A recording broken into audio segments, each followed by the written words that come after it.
Collision पढ़ रहे थे और सब में मोमेंटम कंजर्वेशन की बात हो रही है। तो जो कई बॉल एक साथ था और 2 बॉल आके हिट कर रहा था, 3 बॉल 4 बॉल की बात कर रहा था। तो एक्सपेरिमेंट मेरे पास मैं आपको दिखाना चाहता हूँ, वो दिखा देता हूँ कि उसके बाद आगे बढ़ेंगे फिर से और वही वाला कंटिन्यू करूँगा जो मैं पढ़ा रहा था। आप लोग को दिख रहा है ये 6 बॉल्स हैं, नीचे करें, अब ठीक है।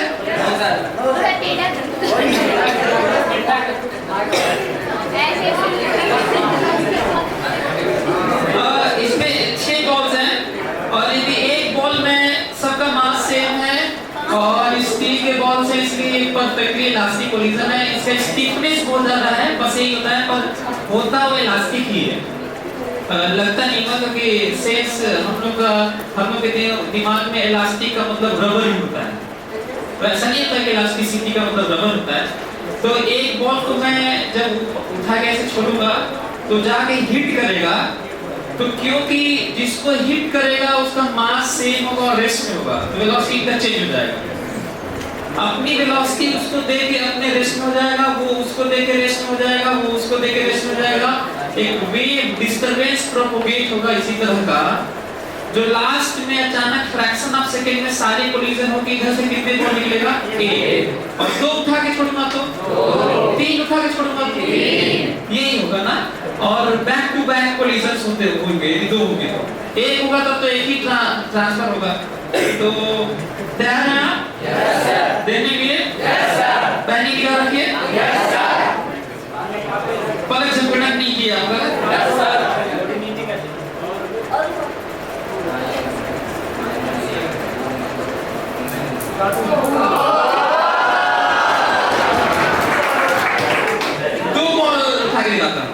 अच्छा 2 बॉल उठा के दिखाऊंगा तो उधर से 2 निकलेगा, लेकिन यदि उतने ही साइज का 2m मास का होता तो नहीं होता। पढ़ा चुका हूं।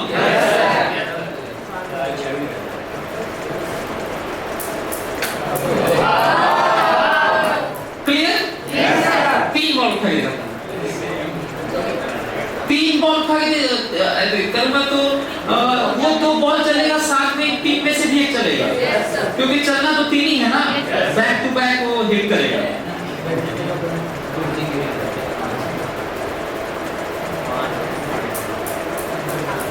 ओके, तो आप लोग को ये इसलिए दिखाया ताकि हम ज्यादा रियलाइज कर सकें।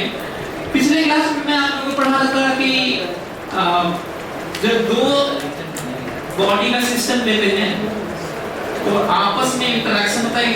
इमेजिन करें एक टेबल है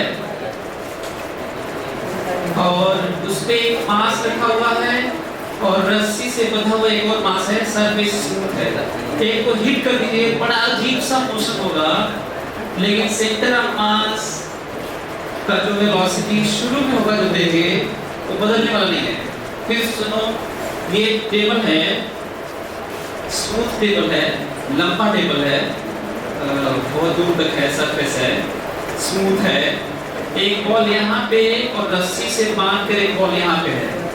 आप इस बॉल को ऐसे हिट कर दीजिए, ऐसे मार दीजिए, तो थोड़ी देर में जाके फिर से टाइट होगा, पलट ढीला होगा। इमेजिन कर पाए? और बड़ा अजीब सा मोशन होगा, ऐसे ऐसे पता नहीं कैसे भागेगा दोनों, और स्टडी करना भी थोड़ा मुश्किल होगा, देखेंगे। लेकिन क्योंकि दोनों के बीच में आपस में रस्सी का फोर्स इंटरनल होगा, क्योंकि this mass plus string plus this mass पे नेट एक्सटर्नल फोर्स 0 है। जो कुछ है नीचे mg है, ऊपर n है, सब बैलेंस। एक बार हिट कर दिए तो जो सेंटर ऑफ मास की वेलोसिटी मिलेगी निकाला जा सकता है, शुरू में ही वो बदलने वाला नहीं है। सेंटर ऑफ मास की वेलोसिटी का मोशन का नेचर स्ट्रेट लाइन होगा और कांस्टेंट स्पीड से होगा, मतलब कांस्टेंट वेलोसिटी। दुनिया में किसी भी चीज की कांस्टेंट वेलोसिटी होती होगी तो पाथ स्ट्रेट लाइन ही होता होगा। क्यों? कर्व पाथ का भी कांस्टेंट वेलोसिटी हो सकता है क्या? संभव ही नहीं। मैग्नीट्यूड कांस्टेंट रहे या न रहे, डायरेक्शन का कांस्टेंट नहीं रहेगा। तो कांस्टेंट वेलोसिटी का पाथ मस्ट है क्या होगा? स्ट्रेट। तो ऐसे ध्यान देते हैं, लेकिन स्टडी करना बड़ा खतरनाक होगा। यदि बॉल इसको मार देंगे तो मोशन इस टाइप होगा, यदि ऐसे मारेंगे तो बड़ा पीछा दिखाता है। इसको मारते कैसे? तो ये ऐसे जाएगा, ऐसे जाएगा, फिर ऐसे, पता नहीं, बड़ा अजीब चीज हो रहा होगा। लेकिन अजीब से दोनों मास का मोशन होगा, पर सेंटर ऑफ मास की वेलोसिटी कांस्टेंट होगी, जो दे दी वो दे दी। तो पिछले क्लास में हम लोग इसी तरह की बात कर रहे थे, तो जिसमें गन बुलेट की बात किया, एल्टर में फोटोन इवेंट की बात किया था, कार्ड मैन की बात किया था, बोर्ड मैन की बात किया था, सब किया था। तो उसी पे बेस्ड एक क्वेश्चन कर लेते हैं, जेईई मेन में आया हुआ क्वेश्चन लिख देना। धीरे-धीरे हम लोग थियोरेटिकली खत्म करने जा रहे हैं, 2 क्लास और लेंगे centre of mass, collision momentum पे क्वेश्चंस का, जो आपको एडवांस तक की जर्नी कराएगा, है ना? तो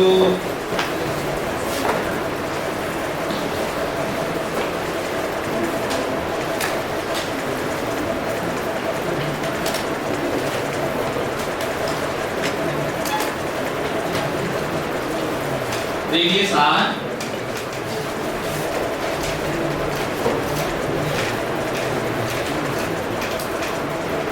ये स्मॉल मास m है,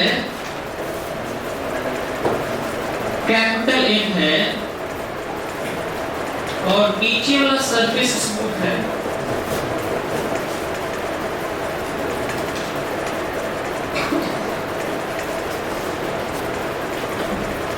आपको बताना है कि whole setup is left from rest.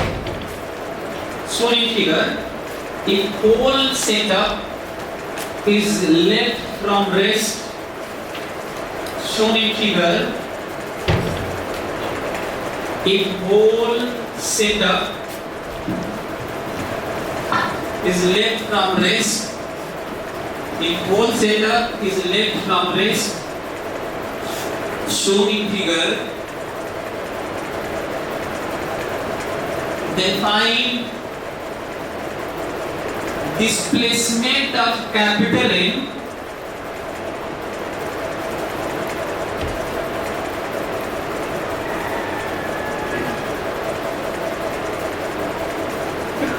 then find displacement of capital M when small m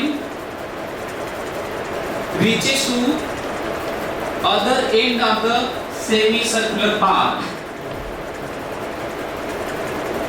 When small m reaches to other end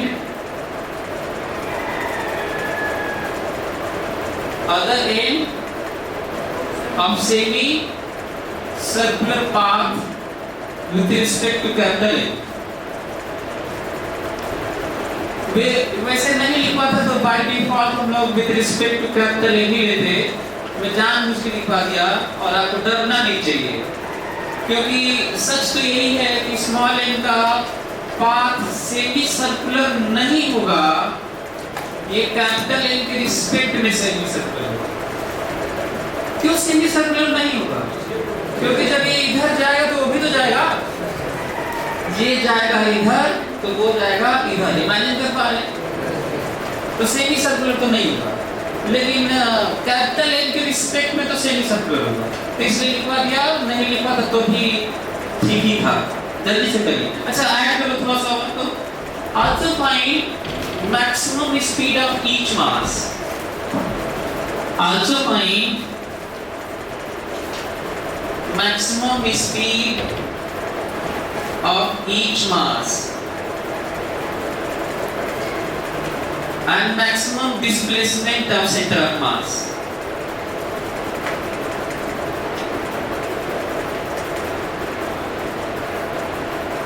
And maximum displacement of center of mass of capital M plus small m, ना? वैसे ये भी mention नहीं करता तो कई बार आपको अपने सोचना पड़ता है कि दोनों का मिला के बात हो रही होगी ऐसे, ना? तो चलिए करिए। अब देखते हैं इसमें काफी डिस्कशन देखते हैं क्या क्या पॉसिबिलिटीज है इसमें।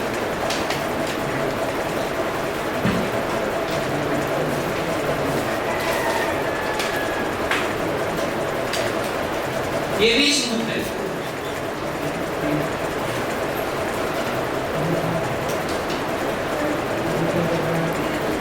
ये भी स्मूथ है।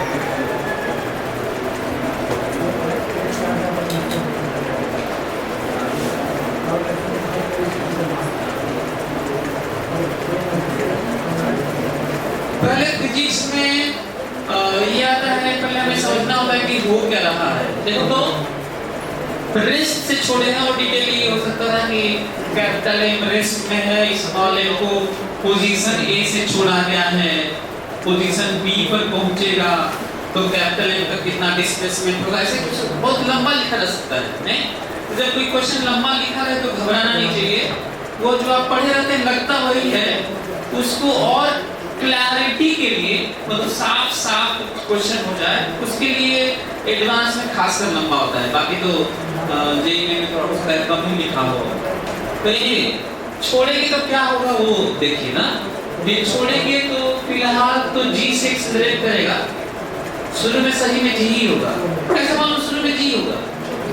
क्योंकि पॉलिटिकल ऐसी शुरुआत होगा, अगले मोमेंट पे जी नहीं होगा क्योंकि मुड़ना शुरू हो जाएगा और अगला मूवमेंट को ये पता नहीं है। तो थोड़ा आगे की बात कर लेते हैं, फिलहाल शुरू वाला भी इंटरेस्टिंग था। फ्री फॉल केस होगा केवल एक मूवमेंट पर, जानते हो कब? शुरू, इंटरेस्टिंग है, और नॉर्मल जीरो। लेकिन जब ये जा रहा होगा यहाँ पर तो बताओ छोटे वाले पे नॉर्मल ऐसे लगेगा कि नहीं? तो बड़े वाले पे ऐसे। इसके दो कंपोनेंट, एक इधर और एक नीचे। मैं आगे मैं डिटेल एक्सप्लेन कर रहा हूँ ताकि आपको ज्यादा आइडिया लगे कि आखिर बड़ा वाला इधर क्यों जाएगा। जब ये जा रहा होगा तो छोटे वाले पे किधर रहेगा? ऐसे नॉर्मल, और बड़े वाले पे ऐसे रहेगा। इमेजिन कर पा रहे हैं क्या आप लोग? Yes sir. इसके दो कंपोनेंट, इधर और इधर। इधर तो कौन बैलेंस कर देगा? यहाँ वाला नॉर्मल, क्योंकि अंदर तो जा नहीं सकता।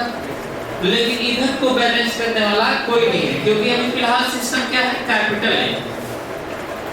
तो बताओ कैपिटल एम क्यों इधर जाएगा? समझ में आ गया? Yes sir. और इतना तो ऐसे आप भी अपने से भी समझ रहे होंगे। दूसरा एक और चीज, जब ये जा रहा होगा नीचे तो पोटेंशियल एनर्जी, ग्रेविटेशनल पोटेंशियल भी कम हो रही है और वो लॉस नहीं हो रही क्योंकि लॉस जानते हैं फ्रिक्शन रिएक्शन होता है, इलास्टिक कोलिजन होता है, ये सब में होता है, ऐसा कुछ तो है नहीं यहाँ पर।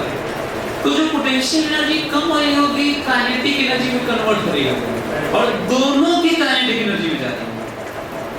कुछ बड़े वाले में इधर जा रही होगी ऐसे ऐसा काइनेटिक एनर्जी का डायरेक्शन नहीं होता है, मैं उसका मोशन बता रहा हूँ, और छोटे वाले की काइनेटिक एनर्जी में भी जा रही होगी। मैक्सिमम स्पीड तब होगा जब ये नीचे पहुंचा होगा और ये इधर जा रहा होगा और ये इधर जा रहा होगा। इमेजिन कर पा रहे हैं आपको? Yes sir. और जैसे ही ये इधर चढ़ेगा ना ये, तो इसका मतलब ये नहीं कि अब ये इधर जाने लगेगा, नॉर्मल तो इधर लगेगा। इसके दो कंपोनेंट इधर और इधर, ये बैलेंस हो जाएगा और इधर फोर्स होगा बड़े वाले पर जिधर फोर्स होता है उधर चलने थोड़ी कोई लगता है। वेलोसिटी अभी इधर ही है उसकी और फोर्स उधर तो रिटार्डेशन है और ये चढ़ जाएगा यहाँ पर ही और उसी समय साइमल्टेनियसली दोनों की वेलोसिटी हो जाएगी। कोई बता सकता है क्यों साइमल्टेनियस जीरो की? कोई एक्सप्लेन कर सकता है क्या? ना बताइए, बैठ के बोलो। सर इनिशियली थी मोमेंटम जीरो है उधर हो जाएगा ना, सेम हाइट पे है, तो ना पोटेंशियल एनर्जी में चेंज और ना काइनेटिक एनर्जी में, तो ये रेस्ट पे होगा। और इनिशियल मतलब मोमेंटम कंजर्व करना, तो ये भी जीरो होगा। यदि किसी मोमेंट पे रिटार्डेशन मान चुके हैं, एक को रेस्ट में माने, यहाँ पे जाते जाते हॉरिजॉन्टल वेलोसिटी सेम होना है, यदि सेम होना है तो किसी भी तरफ मान लेंगे तो वायलेट हो जाएगा हॉरिजॉन्टल में। क्यों? क्योंकि शुरू में मोमेंटम कितना है? 0। तो इंटरेस्टिंग चीज क्या है वो देखो, फॉर m+n सिस्टम,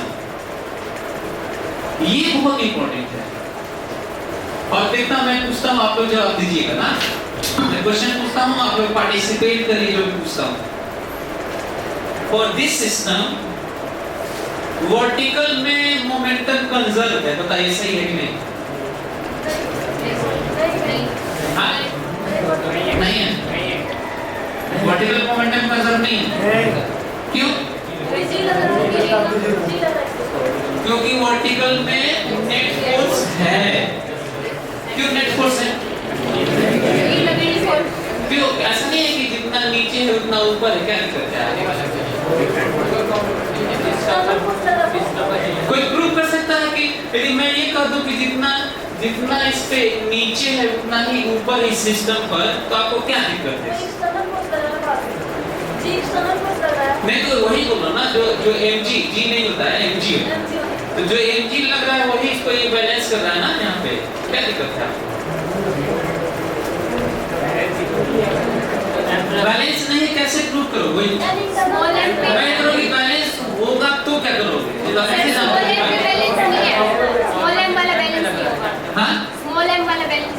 हाँ तो वो वाला भी यहाँ पे लग रहा है, इसका उसका पार्ट भी, क्योंकि दो सिस्टम तो दोनों ही है ना। हाँ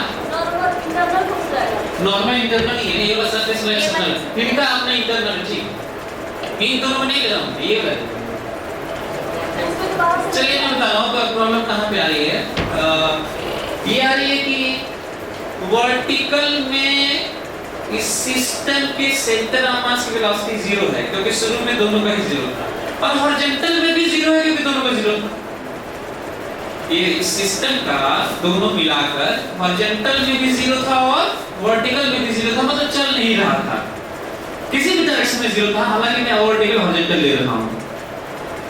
अब हमको ये बताओ, बड़े वाले का सेंटर ऑफ मास शिफ्ट होगा नहीं वर्टिकल में, बड़ा वाला नहीं चलेगा ना वर्टिकल में, लेकिन छोटा वाला तो नीचे आएगा। तो जब एक बॉडी चलती हो किसी डायरेक्शन में और एक मास न चले तो सेंटर ऑफ मास का चलना तय है, मस्ट। अच्छा दोनों बॉडी चलती हो तो तब चल भी सकता है, नहीं भी सकता है। जैसे दो मास है, यदि मैं केवल एक मास न चले एक मास चले तो सेंटर ऑफ मास चलेगा ही चलेगा, और दोनों मास चले एक ही डायरेक्शन तो भी चलेगा ही चलेगा। लेकिन जब दोनों मास उल्टा चले तब चल भी सकता है और नहीं भी चल सकता है।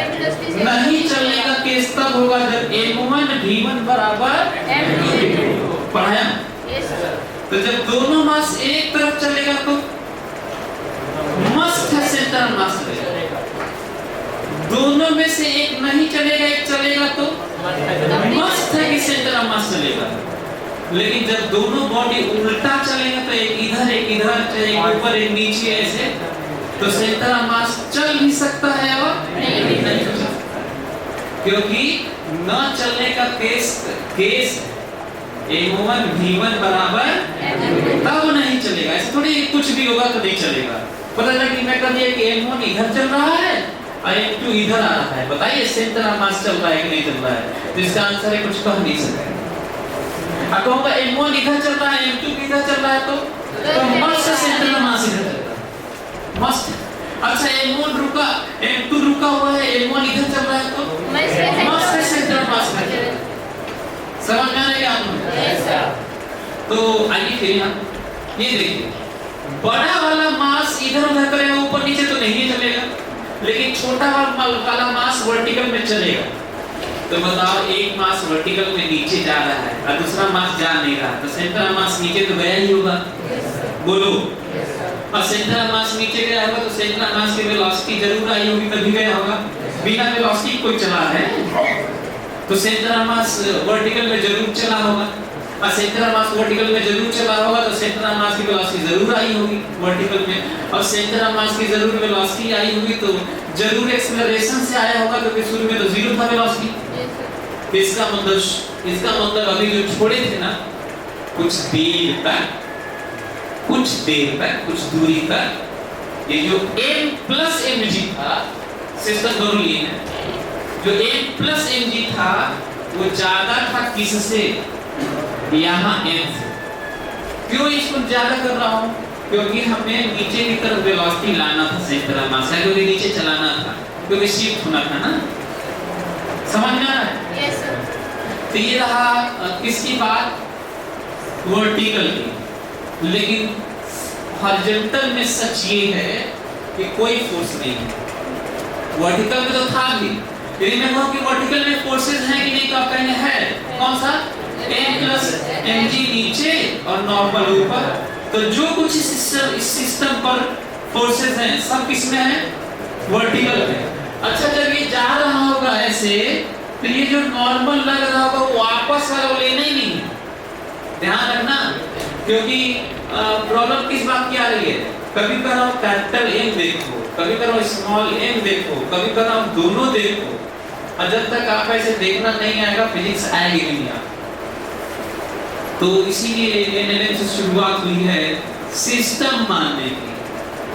कितना पार्ट मानते हैं, फ्रीडम है, इसमें मैं पहले लिखा भी हूं, ध्यान दे लो। और अब देखो हॉरिजॉन्टली, एक हॉरिजॉन्टल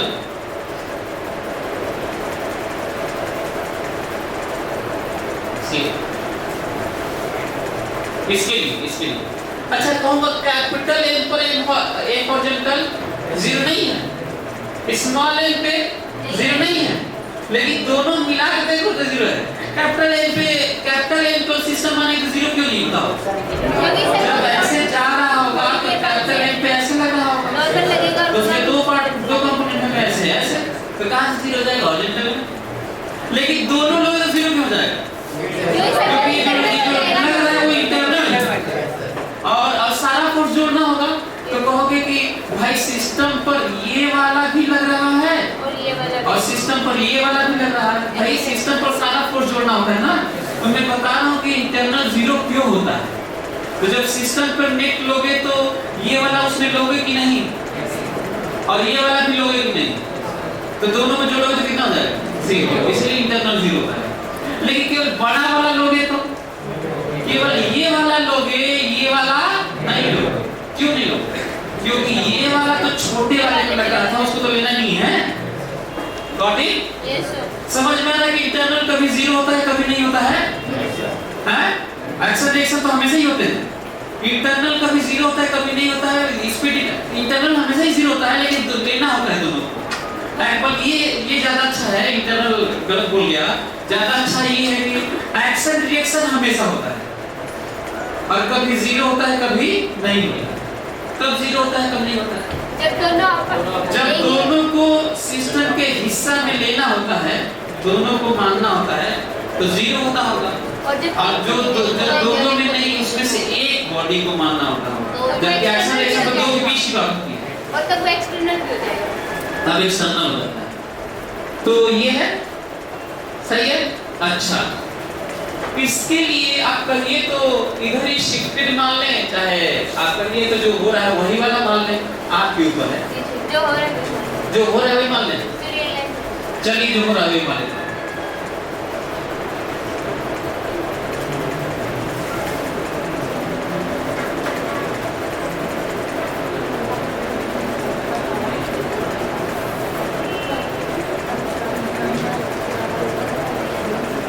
ये जाके यहाँ पहुंचा है, माना कि देखो ये वाला सेक्शन यहाँ पे आया है x, ये वाला यहाँ पर आया है और ये यहाँ पे पहुंचा है,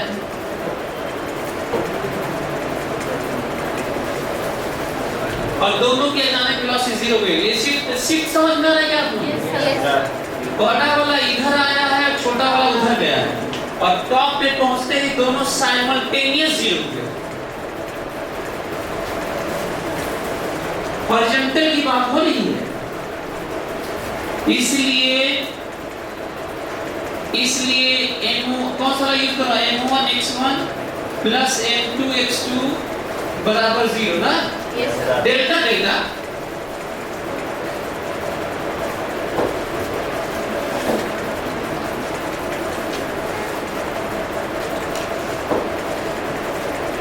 m1 delta x1 plus m2 delta x2 0। क्यों 0?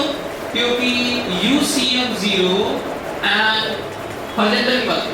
सही है, देखो तो पढ़ाया हमें तो जब इनिशियल सेंटर ऑफ मास की वेलोसिटी किसी के लॉन्ग 0 हो और उसके लॉन्ग नेट फोर्स भी 0 हो तो सेंटर ऑफ मास में चलता नहीं है। चलो बताओ, छोटे वाले मास की तरफ देख के बताओ क्या लिखूं? n बताओ, ये लंबाई 2r है और उसमें से यहाँ पे पहुंचा है ना तो अच्छा यहाँ क्यों पहुंचा समझ में आ रहा है? 2r के लिए चला है हॉरिजॉन्टली। अरे वो भी तो आ गया इधर, वो कोट वाला समझाया था हम लोगों को। तो बताओ इधर प्लस मान के लिखना होता है, साइन के साथ लिखना है। 2r - x ठीक लिखा होगा लोगों? 2r - x plus capital N। बताओ कैपिटल N किधर चला है? कितना चला है? साइन के साथ लिखना, ध्यान रखना, बराबर 0।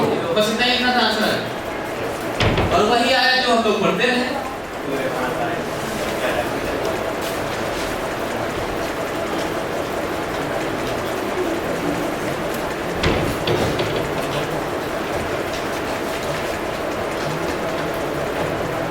तो बहुत सारी बातें इसमें हुई, वर्टिकल में बातें हुई कि मोमेंटम कांस्टेंट नहीं है, एक्सटर्नल फोर्स लग रहा है, पर हॉरिजॉन्टल में हमेशा कांस्टेंट और कंजर्व था, क्योंकि हॉरिजॉन्टल में तो फोर्स लग ही नहीं रहा था ना।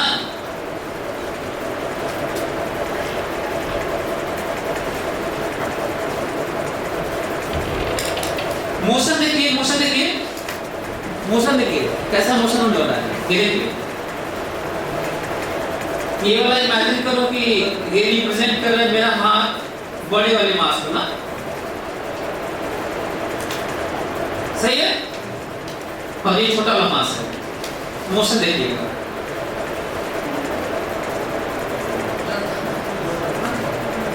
ये मोशन एक साथ साइमल्टेनियसली, और सेंटर ऑफ मास हॉरिजॉन्टल में शिफ्ट नहीं होगा। और इंटरेस्टिंग एक और चीज सुनो, वर्टिकल में जानते हो क्या हुआ है? वर्टिकल में सेंटर ऑफ मास नीचे गया फिर ऊपर आ गया।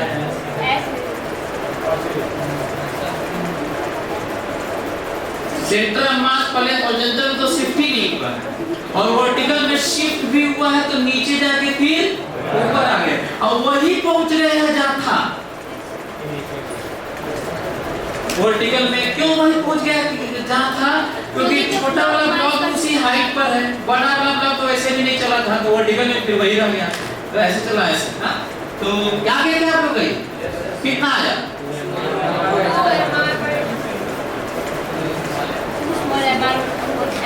ये क्या आया? इस प्लस का क्या मतलब? जो माने सही है, यदि माइनस आ गया होता तो क्या करता? जो माने सही उल्टा करना होता, और मैग्नीट्यूड कभी गलत नहीं आएगा। तो आप गलत भी मापेंगे और सही लगाएंगे तो साइन की सात चीजें आती हैं, ये भी ध्यान। तो अच्छा, इसको तो बिना किए भी बता सकते थे हम लोग, जानते हो कैसे?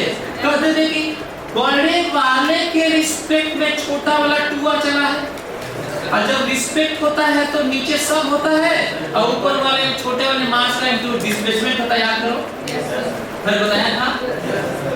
तो बताओ बड़े वाले के रिस्पेक्ट में छोटा वाला कितना चला था? तो एक्सप्रेशन याद है? जब रिलेटिव होता है पता हो ना, तो नीचे सम होता है मास का, और ऊपर तो प्रोडक्ट होता ही है बड़े वाले के लिए।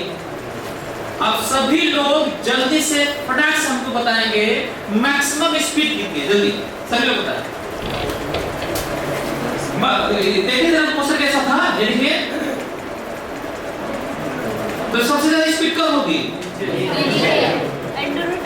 यहाँ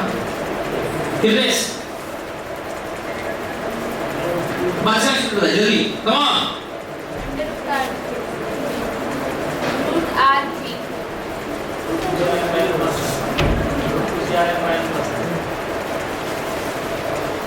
देखते हैं अभी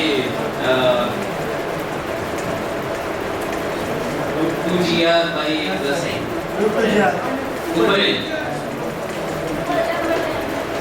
देखते हैं क्या नहीं, कैसे सही मिलेगा, देखते हैं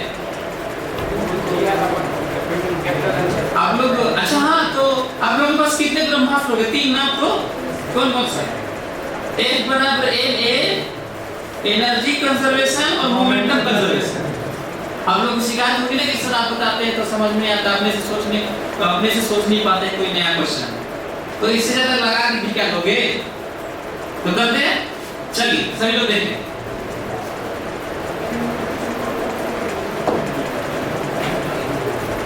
किसी मोमेंट पर हाँ देखें, किसी मोमेंट पर इसकी वेलोसिटी v1 और इसकी वेलोसिटी v2, किसी को कोई दिक्कत? हाँ, और हमारे पास आपको पता ही है कि कितने क्या क्या चीजें हैं ब्रह्मास्त्र के नाम पे जो लगाना है आपको। एनर्जी कंजर्वेशन लगाने जा रहा हूँ, mechanical energy conservation. Potential energy initial plus kinetic energy initial बराबर potential energy final plus kinetic energy final. और आपको बताया कि कब ये लगेगा कब नहीं लगेगा। याद करो, कोई ऐसा फोर्स जिसका वर्क डन हो और हम लोग पोटेंशियल एनर्जी की तरफ न ले पाए तो हम लोग नहीं लगा पाते, लॉस हो जाता है, गेन हो जाता है। तो चलो करते हैं, जल्दी से बताओ। ये बताओ कि यह भी पोटेंशियल जीरो लेते हैं और केवल पोटेंशियल स्मॉल एन करने कोई दिक्कत आप लोगों को? याद करो, पोटेंशियल एनर्जी केवल उसी का लेना चाहिए जिसका हाइट बदलता। तो बताओ टेम्परेचर का हाइट बदल रहा है, तो मत लो तब पोटेंशियल निकल छोटे वाले कर लो, तो उसका अच्छा बदलता तो लेना पड़ता है, तो उसका लेना चाहिए जिसका बदलता है। तो छोटे वाले का बदल है तो ले रहा हूं। तो चलो यहीं पे पोटेंशियल जीरो ले लो किसी लेवल पे। इनिशियल पोटेंशियल नहीं बताओ, इनिशियल पोटेंशियल जीरो माने, और दोनों का काइनेटिक एनर्जी दोनों मास का लेना है, सही है? अब बताओ जब यहाँ अच्छा मैं बताना भूल गया, जब ये लगाते हैं तो डिफाइन करते हैं इनिशियल फाइनल क्या है। तो बताओ इनिशियल क्या लिए हम? जब छोड़े थे तो इनिशियल स्टेट है, और फाइनल क्या है? जब नीचे पहुंचा है, यहाँ पहुंचा है तो फाइनल है। कोई दिक्कत आप लोग? क्योंकि मैक्सिमम स्पीड वहीं पे उसी मोमेंट पर होगा। पोटेंशियल एनर्जी ये समझ में आ रहा है आप लोगों को? प्लस काइनेटिक एनर्जी देखिए,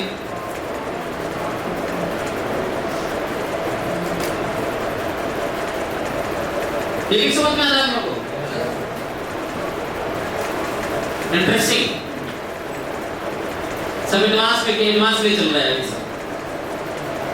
जी में खत्म हो गया वही लगा, सॉल्व तो होगा नहीं। इक्वेशन एक है, नॉन डॉट है, और क्या लगाएं? हॉरिजॉन्टल में नेट फोर्स नहीं है। अच्छा कैसे पता नेट फोर्स नहीं है? बताया था, याद है? अभी बताना खाली कैसे नहीं है? इसके लिए जो कुछ फोर्स है, इसके लिए जो कुछ फोर्स है वो है अर्थ के द्वारा capital M plus small mg नीचे, और सरफेस के द्वारा ऊपर। इसके अलावा कोई और फोर्स है बता दो हमको। अच्छा आपस वाला मत लेना, इंटरनल है, आपस वाला मत लेना, इंटरनल है। तो बताओ जरा हॉरिजॉन्टल में कोई फोर्स दिखा तुम्हें? तो नहीं दिखा तो मोमेंटम कंजर्व होगा हॉरिजॉन्टल में। हाँ वर्टिकल में तो हाँ, इसके लिए ये जो है ना, इसके लिए लेना हॉरिजॉन्टल मोमेंटम अलोंग हॉरिजॉन्टल, या तो एक ही तरफ लिख लो या दोनों तरफ उल्टा लिख लो। क्या ये समझ में आ रहा है? m v1 बराबर m v2, समझ में आ रहा है क्या? हाँ, उल्टा मैग्नीट्यूड लिखो। यदि आप कहेंगे नहीं सर ऐसे मत लिखिए, इनिशियल बराबर फाइनल लिखिए, तो इनिशियल बराबर फाइनल देना। इनिशियल मोमेंटम बताइए शुरू में कितना था? 0। तो फाइनल याद है मोमेंटम वही रहेगा 0 ही। जल्दी से बताइए सर इसका मोमेंटम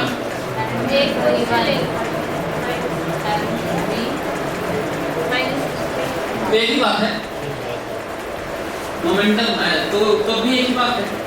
उल्टा उल्टा हो और मैग्नीट्यूड बराबर हो तो मोमेंटम 0 होता है, ठीक है? उल्टा हो और मैग्नीट्यूड बराबर हो तो मोमेंटम 0 होता है। अब देखो मैं तो कहता हूं वेक्टर के नाम पे सुन लो, मोमेंटम वेक्टर है। दुनिया में कोई भी दो चीज, वेलोसिटी हो, एक्सेलरेशन हो, फोर्स हो, मोमेंटम हो, इम्पल्स हो, टॉर्क हो, दो हो और मैग्नीट्यूड में बराबर हो और डायरेक्शन में उल्टा हो तो जोड़ जानते हो क्या होता है? 0। किसी भी चीज के लिए सही है, ऐसा तो मैं ऐसा थोड़ी कि मोमेंटम के लिए सही है। तो अब तो आ जाएगा, तो जल्दी से v2 उठाओ, यहाँ रखो। What is value of v2? m v1 by capital A. What is v2? m v1 by capital A. यहाँ पे रखते ही v1 मिल जाएगा कि नहीं? रखते ही v1 मिलेगा कि नहीं? जल्दी रखो। अब देखो कि तुम गलत था क्या जो बोल रहे थे।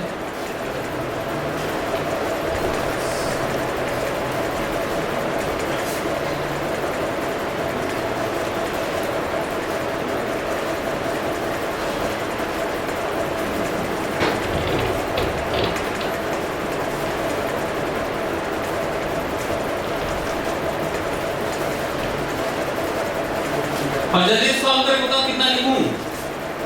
अच्छा कितने लगे? चलिए इधर तो देखो यार, कृपया ये बताएं कि सेमी सर्कुलर पाथ के अपोजिट एंड पर जब स्मॉल एम पहुंचा है तो ये तो शिफ्ट है बड़े वाले एम का, क्या छोटे वाले एम का भी बता दोगे तुम लोग?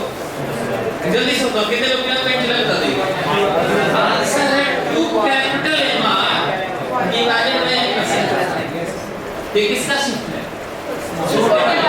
छोटे वाले का। ये तो बड़े वाले का। तो बड़े वाले के लिए ऊपर छोटा एम होता है, अब छोटे वाले के लिए ऊपर बड़ा उल्टा होता है। ध्यान रखना, नीचे तो सभी होता है, नीचे तो सम होता है। रिजल्ट आया कि आप लोग रिजल्ट आ गया? कितना बताइए जल्दी से, व्यू बताइए कितना आया? हाँ रूट, हाँ under root 2m small m gr upon m capital M plus M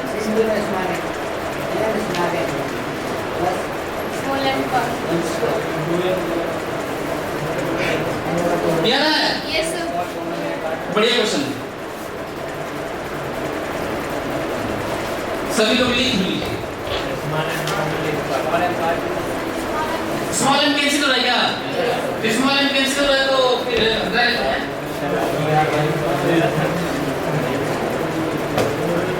answer है under 2 capital M GR by M plus M। सही है? आइए मैं कहूँगा कि बड़े वाले का मैक्सिमम स्पीड बताओ तो क्या करोगे? 2 small m GR। आ गया। तो सिमेट्री से तो लग रहा है कितना होना चाहिए बताओ? यहाँ पे स्मॉल एम होना चाहिए। Yes sir. सिमेट्री भी यूज कर लिया करो कभी-कभी। जब छोटे वाले के लिए नीचे सिमेट्री सम है, ऊपर GR है 2 है, तो ऊपर कैपिटल M, छोटे वाले के लिए ऊपर कैपिटल M है, तो बड़े वाले के लिए ऊपर small m। Very simple, symmetry use करो। आ गया? ये मैक्सिमम स्पीड अपनी अपनी इनकी। और आप लोग जो बताए थे शायद वो सही नहीं था ना, गड़बड़ हो गया। आप लोग क्या सोचते हैं? मैं बता दूं, आप लोग सोचते थे कि नीचे जाएगा तो 2GR हो जाएगा, ये छोटे होंगे, ये जाएगा अंडर 2g हो जाएगा। अच्छा एक और चीज बता दूं, डिस्कशन के नाम पे ऐसे ही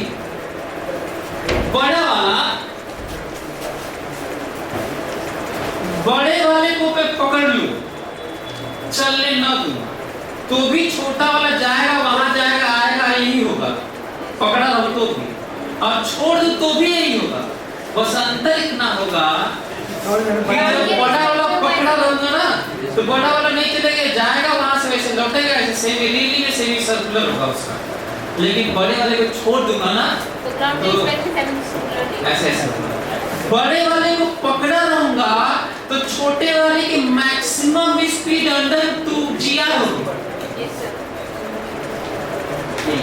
पकड़ा रहूंगा, लेकिन छोड़ दूंगा तो छोटे वाले के अंदर 2g नहीं थोड़ी कम होगी। तो एक अच्छा क्वेश्चन पूछूं, ध्यान सुनो। बड़े वाले को पकड़ा रहूं तो मैक्सिमम स्पीड छोटे वाले की v1 है, और बड़े वाले को छोड़ दूं तो मैक्सिमम स्पीड छोटे वाले की v2 है। Which one is greater? v1 is greater than v2. Why? क्योंकि सर जब बड़े वाले को पकड़े रहोगे तो जो mgr कम हुआ है पूरा का पूरा उसी के काइनेटिक एनर्जी में जाएगा।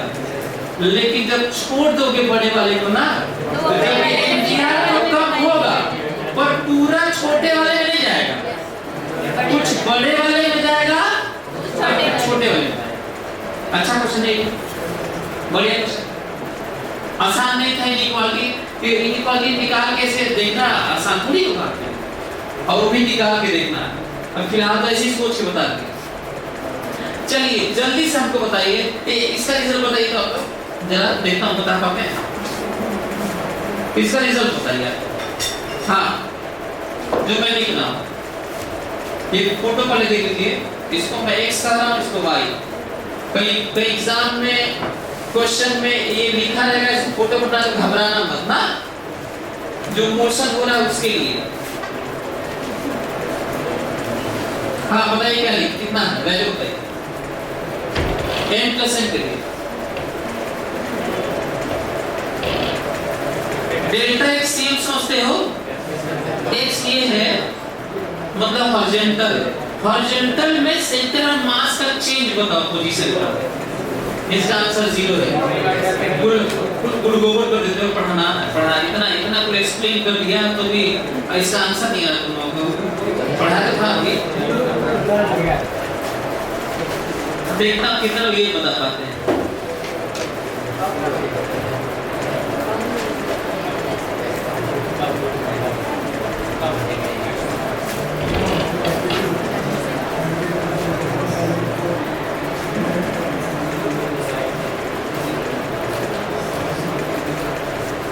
पहले लिख दिया हूं कि इसे x कह रहा हूं, इसे y कह रहा हूं, तो घबराना नहीं है।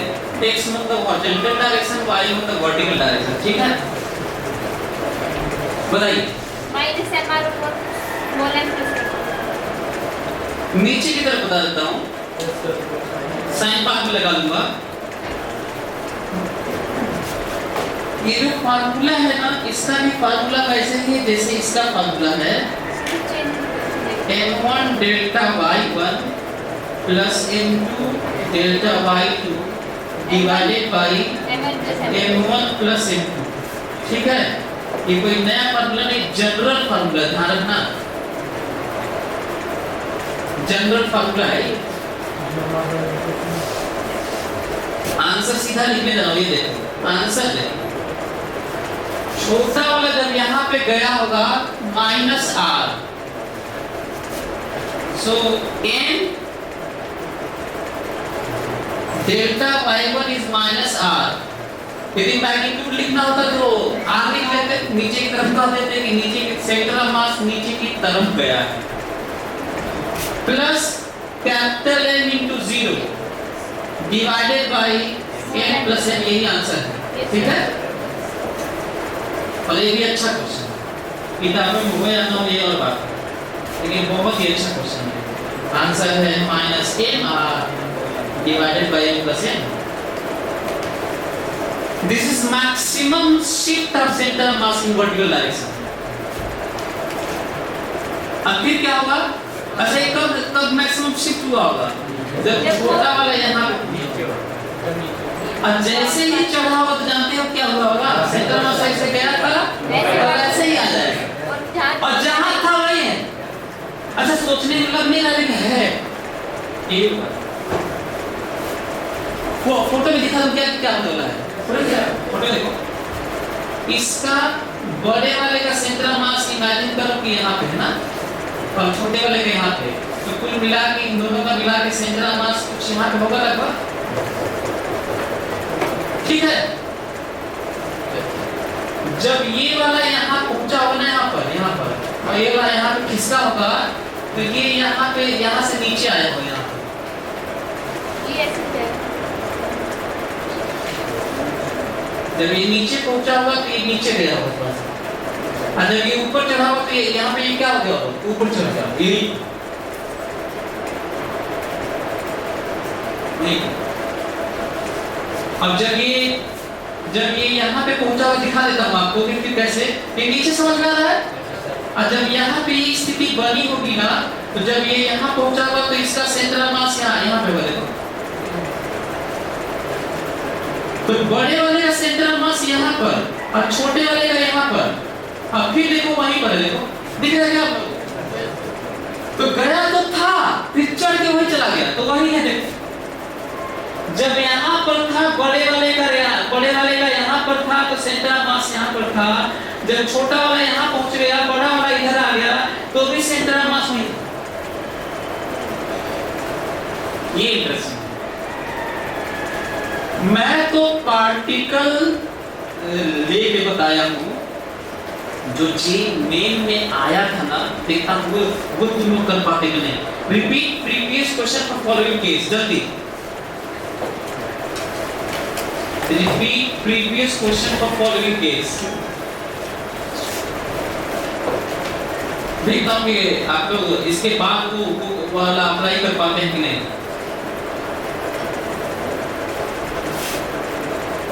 हाँ ये आया हुआ, वो तो मैं अपने से बनाया था पिछला वाला।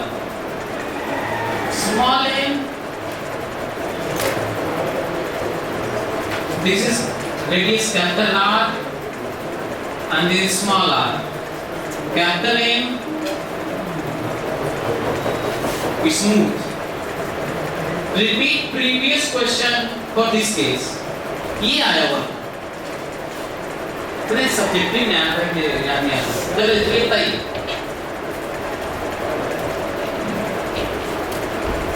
इस बार स्फीयर है छोटा सा, जिसका रेडियस स्मॉल r है, और ये रोल करता हुआ जाए, चाहे सरकता हो फर्क नहीं पड़ता। रोल करेगा तो भी लॉस नहीं होगा, यदि रोल करेगा तो। जब रोलिंग होती है तो फ्रिक्शनल लॉसेस नहीं होते, तो रोटेशन में देंगे तो ऐसे होगा। अगेन वही वाला है। हाँ क्या होगा?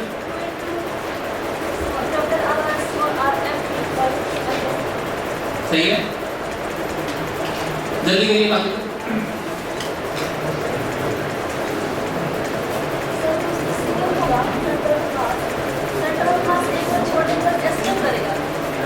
नहीं सिस्टम नहीं होगा, ऑसिलेशन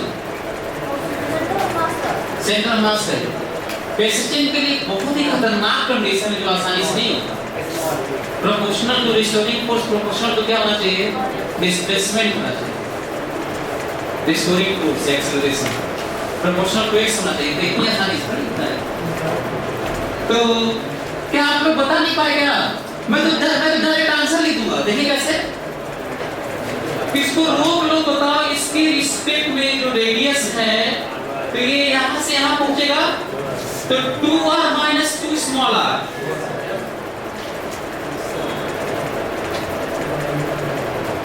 बताओ इसका अपना सेंटर मास यहाँ से यहाँ पहुंचेगा, तो कितना इसके रिस्पेक्ट में शिफ्ट हो रहा है। बाद में इसको शिफ्ट कर लेना। 2 capital R minus 2 small r। Relative मालूम चल गया, तो आंसर तो मालूम है। मैं बताता हूँ कितना, देखो ये है xm,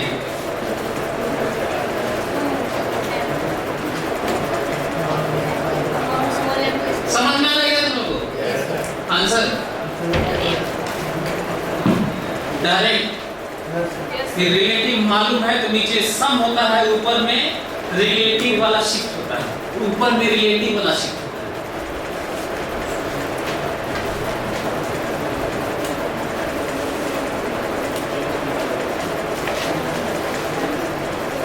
तुम स्पीड निकाल दो, क्या है स्मूथ रहे सर्किट हो ये। सर आर की जगह आर माइनस आर आ जाएगा। आर की जगह capital R minus small R होगा, क्योंकि जब यहाँ पे नीचे जाएगा तो पोटेंशियल एनर्जी आर कम करोगे ना कैपिटल आर में से। अरे यार इसका सेंटर ऑफ मास हाइट ना,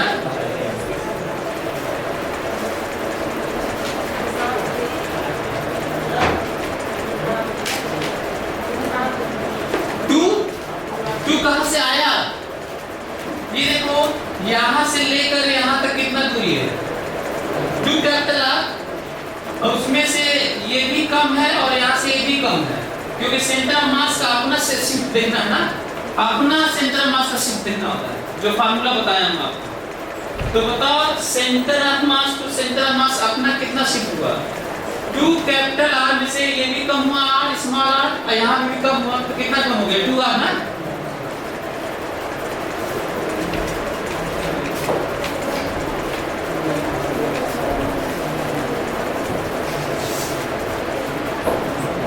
सभी लोग देख के इसका आंसर करेंगे, पूरा डिस्कशन केवल चल रहा है, ध्यान से सुनना।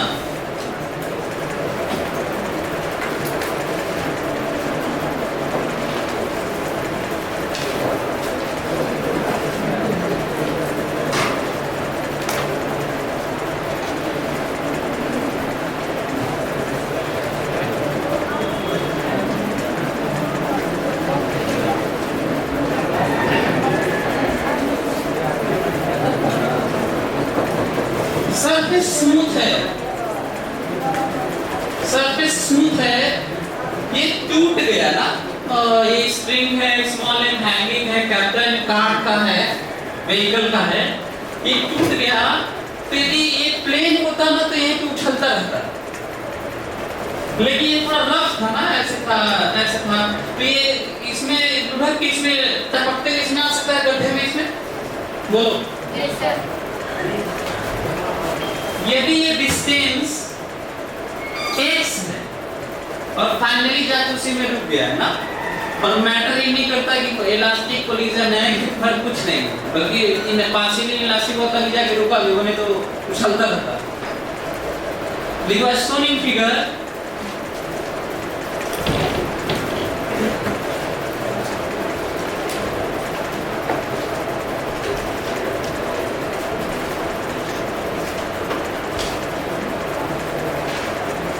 गड्ढे को इंग्लिश में क्या बोलते हैं?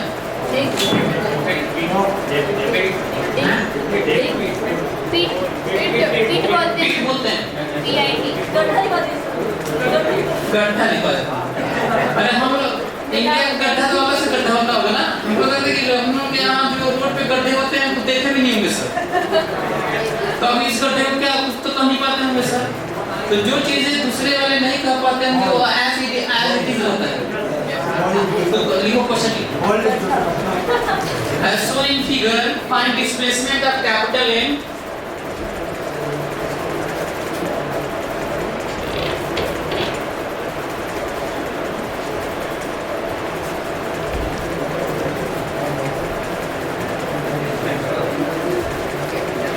find displacement of capital M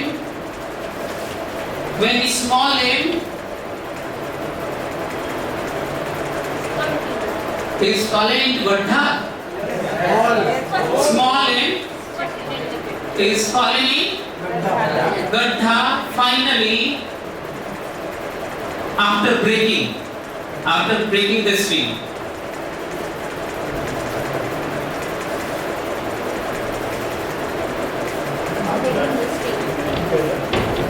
small m is fallen in गड्ढा, finally after breaking the string। चलिए बताइए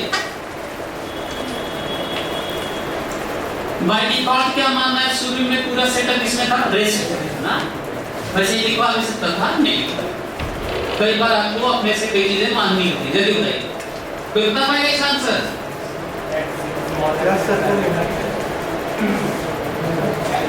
पहले तो बड़ा वाला किधर जाएगा? आगे आगे क्या होता है? उधर ना आगे, उधर आगे क्या? हाथ में तो आ जाइएगा, बड़ा वाला इधर जाएगा। अच्छा मैं तो आपकी हेल्प कर दिया ऐसे बना के ना, नहीं तो कई बार बच्चे ऐसे करते हैं, ऐसे बना रहता है ऐसे, तो ऐसे सोचते हैं जब गिरी ना सब ऐसे ऐसे, तो भाई कहाँ है? गड्ढे में गया तो गया भाई, लेकिन कहाँ है? गया तो गया। लेकिन एक्सप्लेनेशन के नाम पे मैं रियली में सच तो यही है कि तभी जाएगा जब वहां पे ऊपर खावड़ होगा। ऐसा ऊपर खावड़ हो कि ऐसे हो और प्लेन हो, ऐसे गिरा हो तो इधर गया। इमेजिन कर पा रहे क्या बोल? इसलिए फोटो भी बना दिया देखो आपकी हेल्प के लिए। हाइट है बोलो, प्लेन प्लेन रहेगा तो गड्ढे में जा ही नहीं सकता। ऐसे तो जाएगा।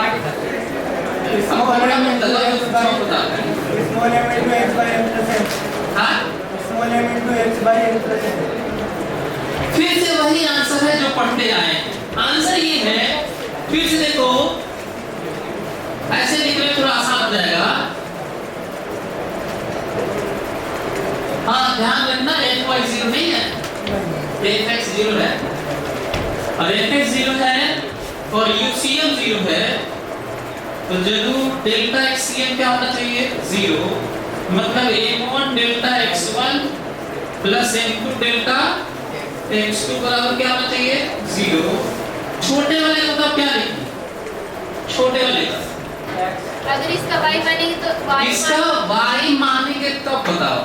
इसका y मानेंगे y minus x is equal to तो अच्छा इधर ही प्लस मान ले, आपके ऊपर है, कुछ भी कर कैसा ही मान सकते हैं। बराबर कर लीजिए मैग्नीट्यूड।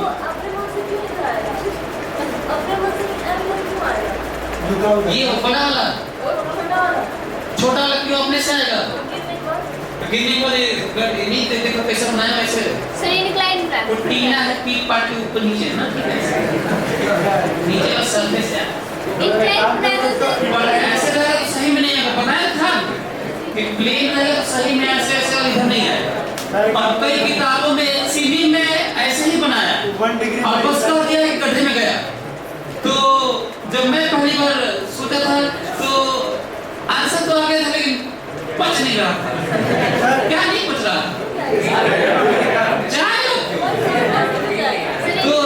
तो मैं जब पढ़ाने लगा तो मैं सोचा कि अच्छा ऐसा ऐसा होगा।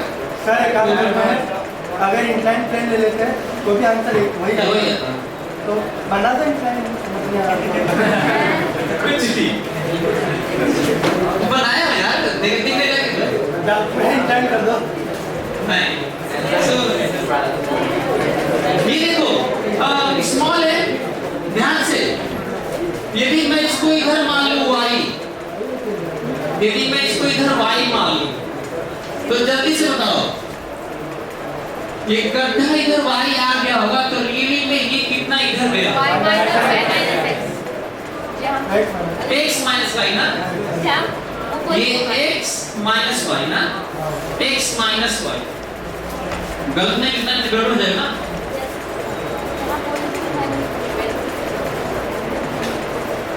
ये समझना था आपको? ये माइनस क्यों लिखा? क्योंकि उधर प्लस माना होता है। समझना नहीं?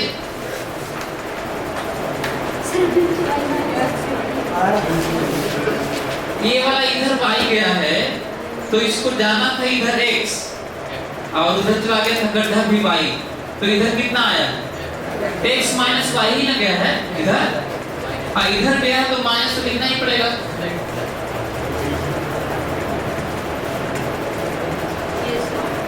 Plus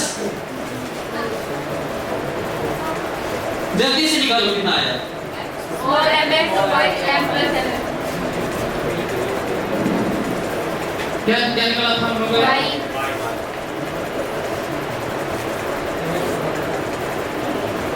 y small mx by m plus n।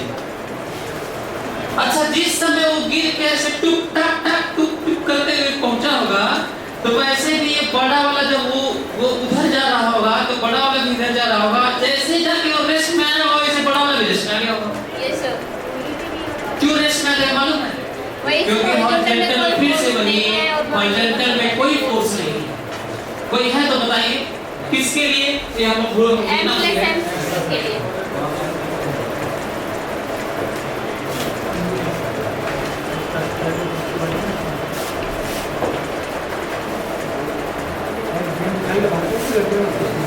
ये बताओ, देखता हूँ कितने लोग इसको बता पाते हैं। ये रहा एक लार्ज कंटेनर है से ग्रेविटी फ्री स्पेस है और इसमें एक आइस क्यूब रखा हुआ है।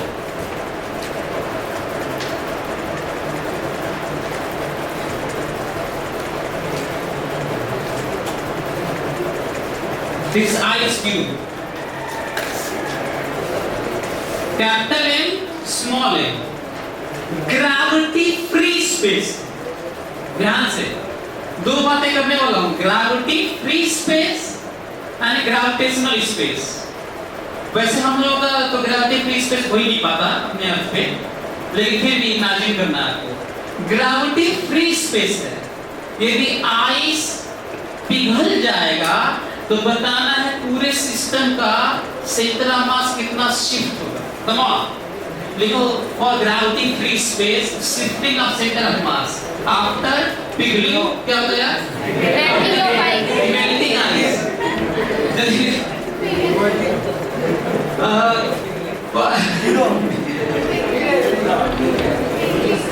क्या क्या यार? फॉर लिखो हेडिंग है फॉर ग्रेविटी फ्री स्पेस या इन gravity free space. Shifting of center of mass after melting ice. Zero. Why? Uniformly spread होगा ना। पानी कहीं जाएगा ही कहीं तो जाएगा। पानी का तो प्रकृति है बहाव। हमें तो जहाँ तक वही रहता आप क्या कहते हैं इसी तरह हो जाएगा? क्यूब ही रह जाएगा। कितने लोग सहमत है कि क्यूब ही रह जाएगा? पिघलने के बाद सर उसकी इंटरनेट पानी पिघल जाएगा, ऐसे ही रहेगा। गलत है। आंसर है मिनिमम वॉल्यूम अचीव करता है to achieve minimum potential energy for stability. दुनिया का हर सिस्टम स्टेबिलिटी चाहता है, तो जैसे ही पिघलेगा ये हवा में स्फीयर बन जाएगा और ये सरफेस छूट जाएगा, स्फीयरिकल हो जाएगा, क्योंकि सबसे कम वॉल्यूम एक्वायर करेगा ये, और सबसे कम वॉल्यूम पर गिवन वॉल्यूम के लिए क्या होता है? स्फीयरिकल होता है। तो किसमें कन्वर्ट हो जाएगा ये? और हवा में आ जाएगा। हवा में क्यों हवा में रहेगा? क्योंकि ग्रेविटी फ्री स्पेस है ना, सेंटर ऑफ मास अपना शिफ्ट नहीं होगा क्योंकि फोर्स ही नहीं लग रहा है। Got it? समझ में आया? तो लिख लो no shifting of centre of mass after melting ice. No shifting of centre of mass of M plus N, capital M, मतलब पूरा whole system.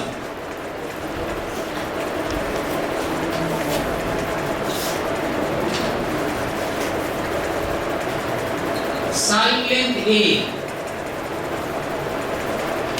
A height length breadth का A आइस क्यूब। फिर से लिखो इन ग्रेविटेशनल स्पेस, से लिखो in gravity, under gravity लिखो whole system is under gravity। देखो whole system is under gravity। whole system is under gravity। अब बताओ shifting of center of mass after melting ice। container is very large। ये जो container है जिसमें रखा हुआ है आइस क्यूब वो बहुत बड़ा है, इतना बड़ा है, और आइस क्यूब इतना सा, इतना बड़ा सा कंटेनर है और इतना बड़ा सा आइस है।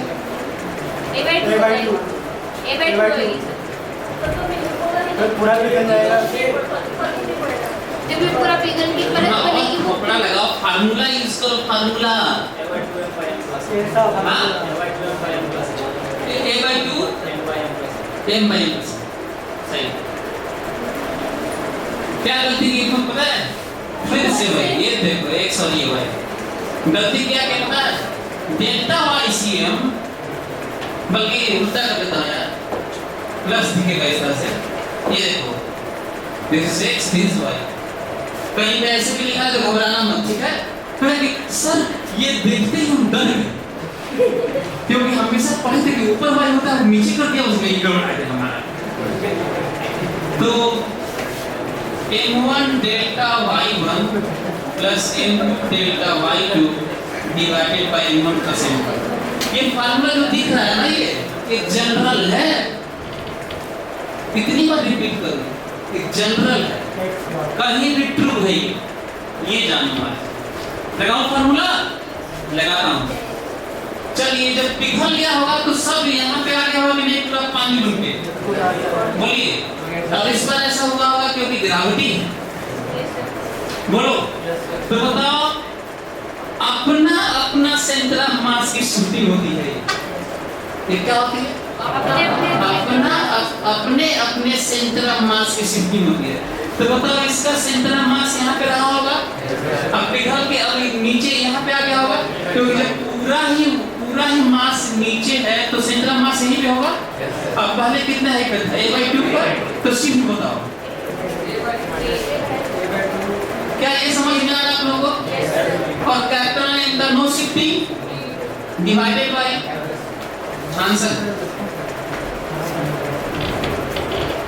तो ग्रेविटी फ्री स्पेस होगा तो नो शिफ्ट, और ग्रेविटेशनल अंडर ग्रेविटी तो ये शिफ्ट, ध्यान रखिए।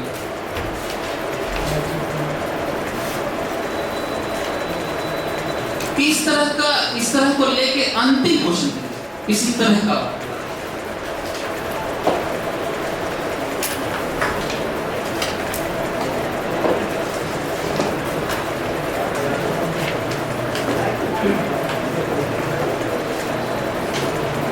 triangular wedge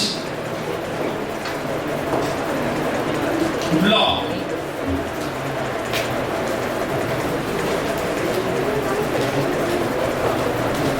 smooth surface,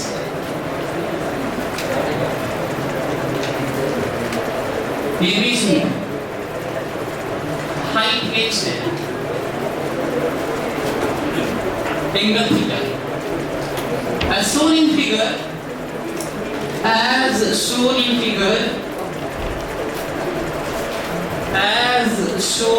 in figure, whole setup is left from rest. As shown in figure, whole setup is left from rest. Then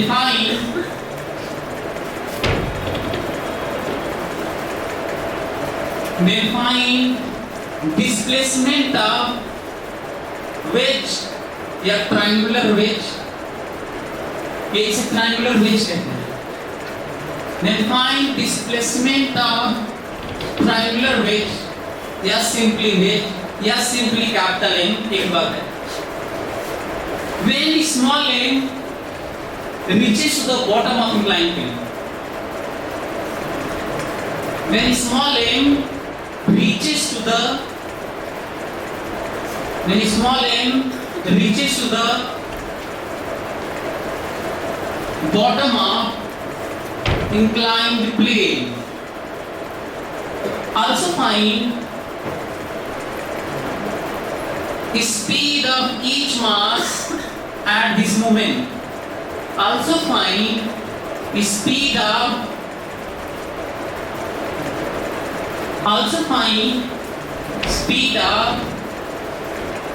each mass at this moment and time taken.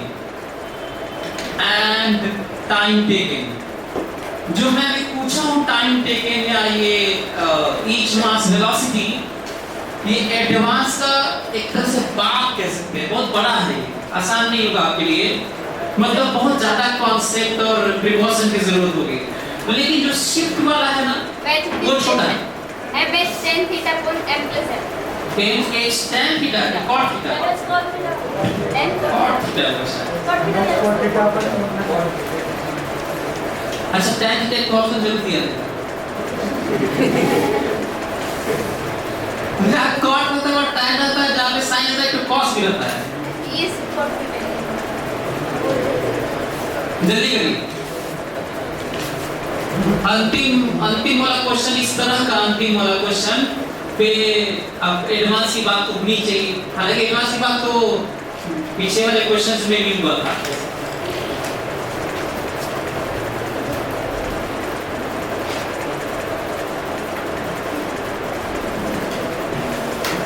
पहले तो realise आपको हो रहा है कि veg चलेगा, veg किधर चलेगा, इधर चलेगा, छोटा वाला सड़क इधर जाएगा, बड़ा वाला इधर जाएगा। क्यों इधर जाएगा? आपके पास कोई रीजन है इधर जाने का? क्योंकि सर माना कि सेंट्रल मास कोलिजन मोमेंटम आप नहीं पढ़े हैं, केवल एनएलएम पढ़े हैं, तो बता सकते हैं। Yes sir. ये जब सड़क रहा होगा तो बड़े वाले पे नॉर्मल ऐसे करना, इसके दो कंपोनेंट, ये वाला पहले इधर वाला इधर वाला तो लेके जाएगा। समझ में आ रहा है तुम लोग? चलिए जल्दी करिए।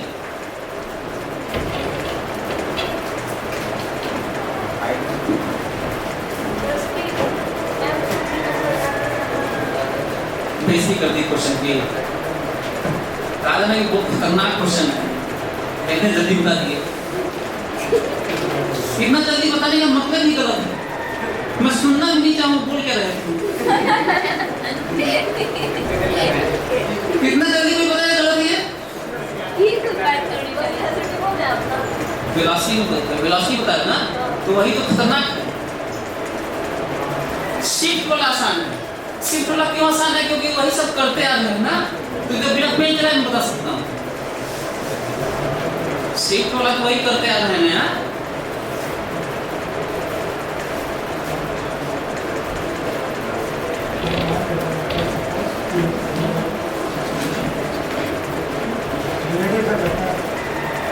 रिलेटिव का बच्चा आसान पड़ेगा।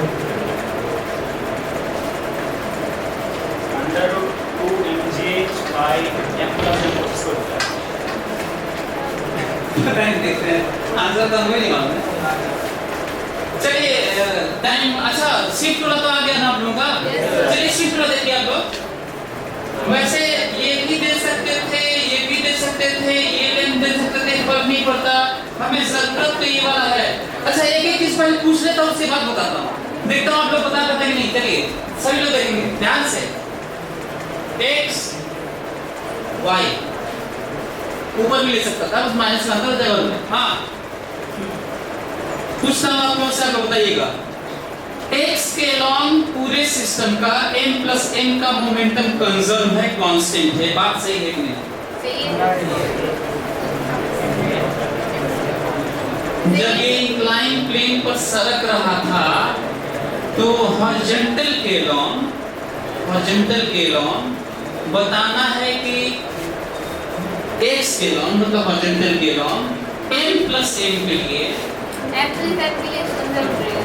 मोमेंटम कंजर्व है कि नहीं? हाँ कंजर्व है। अच्छा m प्लस m के लिए भी पूरे सिस्टम के लिए दोनों मिलाकर वर्टिकल के अलॉन्ग मोमेंटम कंजर्व है। सही है? नहीं है। नहीं सही है। क्यों नहीं सही है?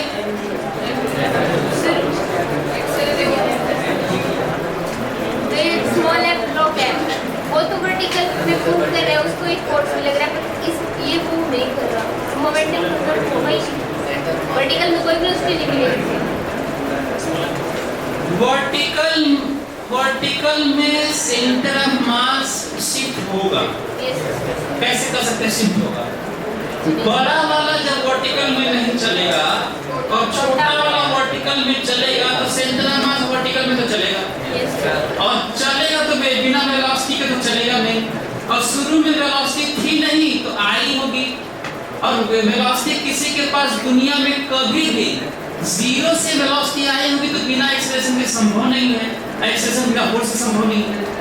तो पता है फोर्स गिनवा देता हूँ, दोनों मिलाकर, इंटरनल छोड़िए, मारिए गोली, दोनों मिलाकर n प्लस mg नीचे और यहाँ से n ऊपर, जो भी फोर्स लग रहा है सब वर्टिकल में लग रहा है और जनरल में नो फोर्स, इसीलिए मोमेंटम कंजर्व।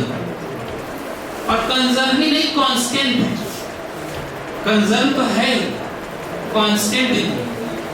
और वर्टिकल में सुनो, m plus mg is greater than n। क्यों? क्योंकि एक्सेलरेशन तभी नीचे आएगा तो नीचे वेलोसिटी आएगी तो नीचे चलेगा। और चलना है, ये चलना है कहां से आया है? सोच के, ये छोटा होगा तो नीचे आएगा, बड़ा वाला चलेगा नहीं वर्टिकल में तो सेंटर ऑफ मास तो नीचे आएगा। तो इस तरीके से हमें सोचना पड़ेगा। तो चलिए, सो if y for this case not 0 but fx 0, that is why pix बराबर pfx। what is initial pi? 0।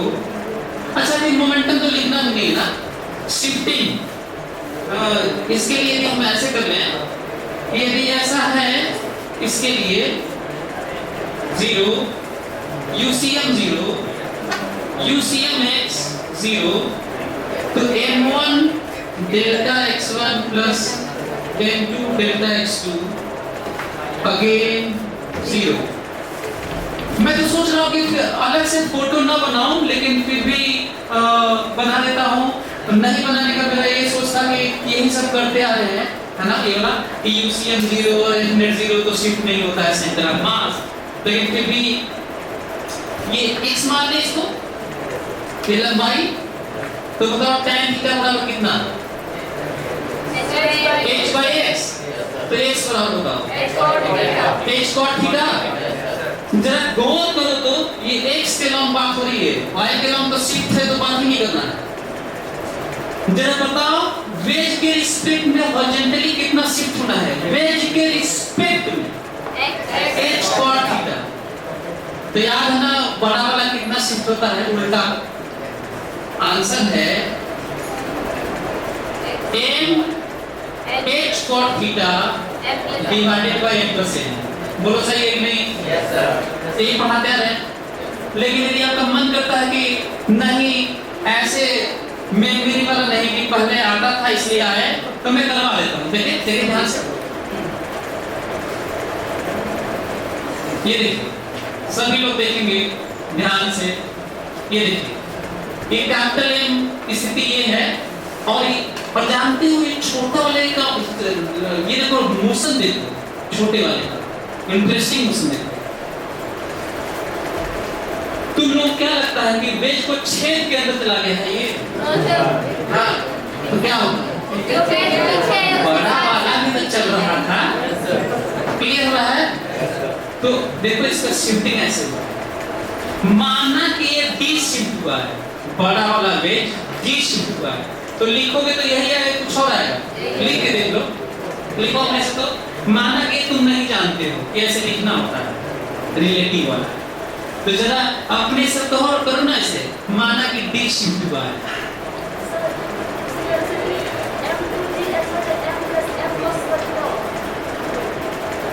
पता नहीं देखते हैं, उसी तरह का भी कुछ होता है cos पर थीटा ऐसे m under root m 2g अपन m2 plus sin square।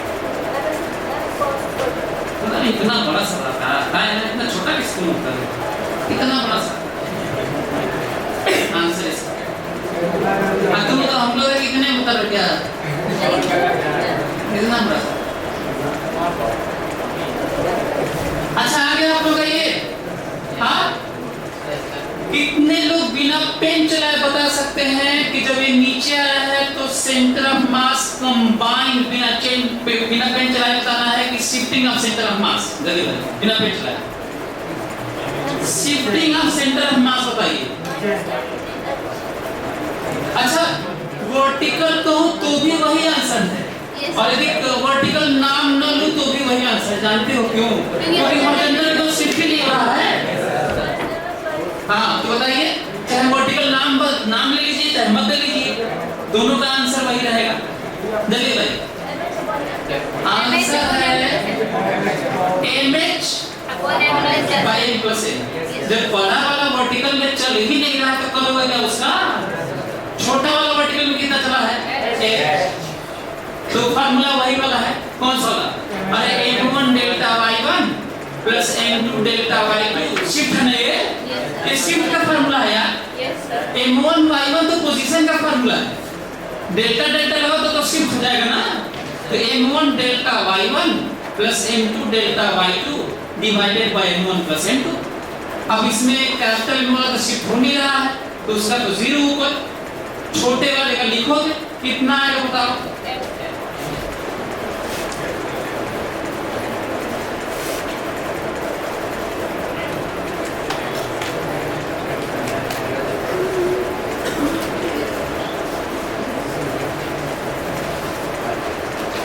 ये इस a का लिख दो, बताओ तो ये बताओ 0।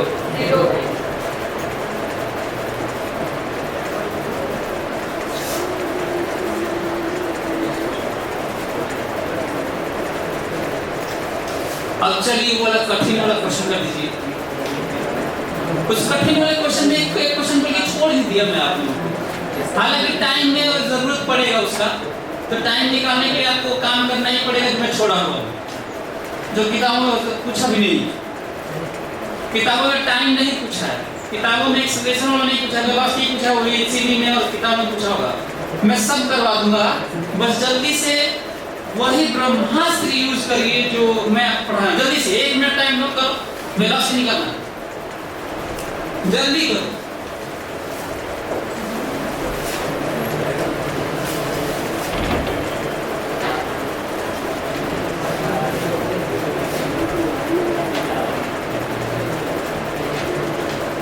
जल्दी करो तो।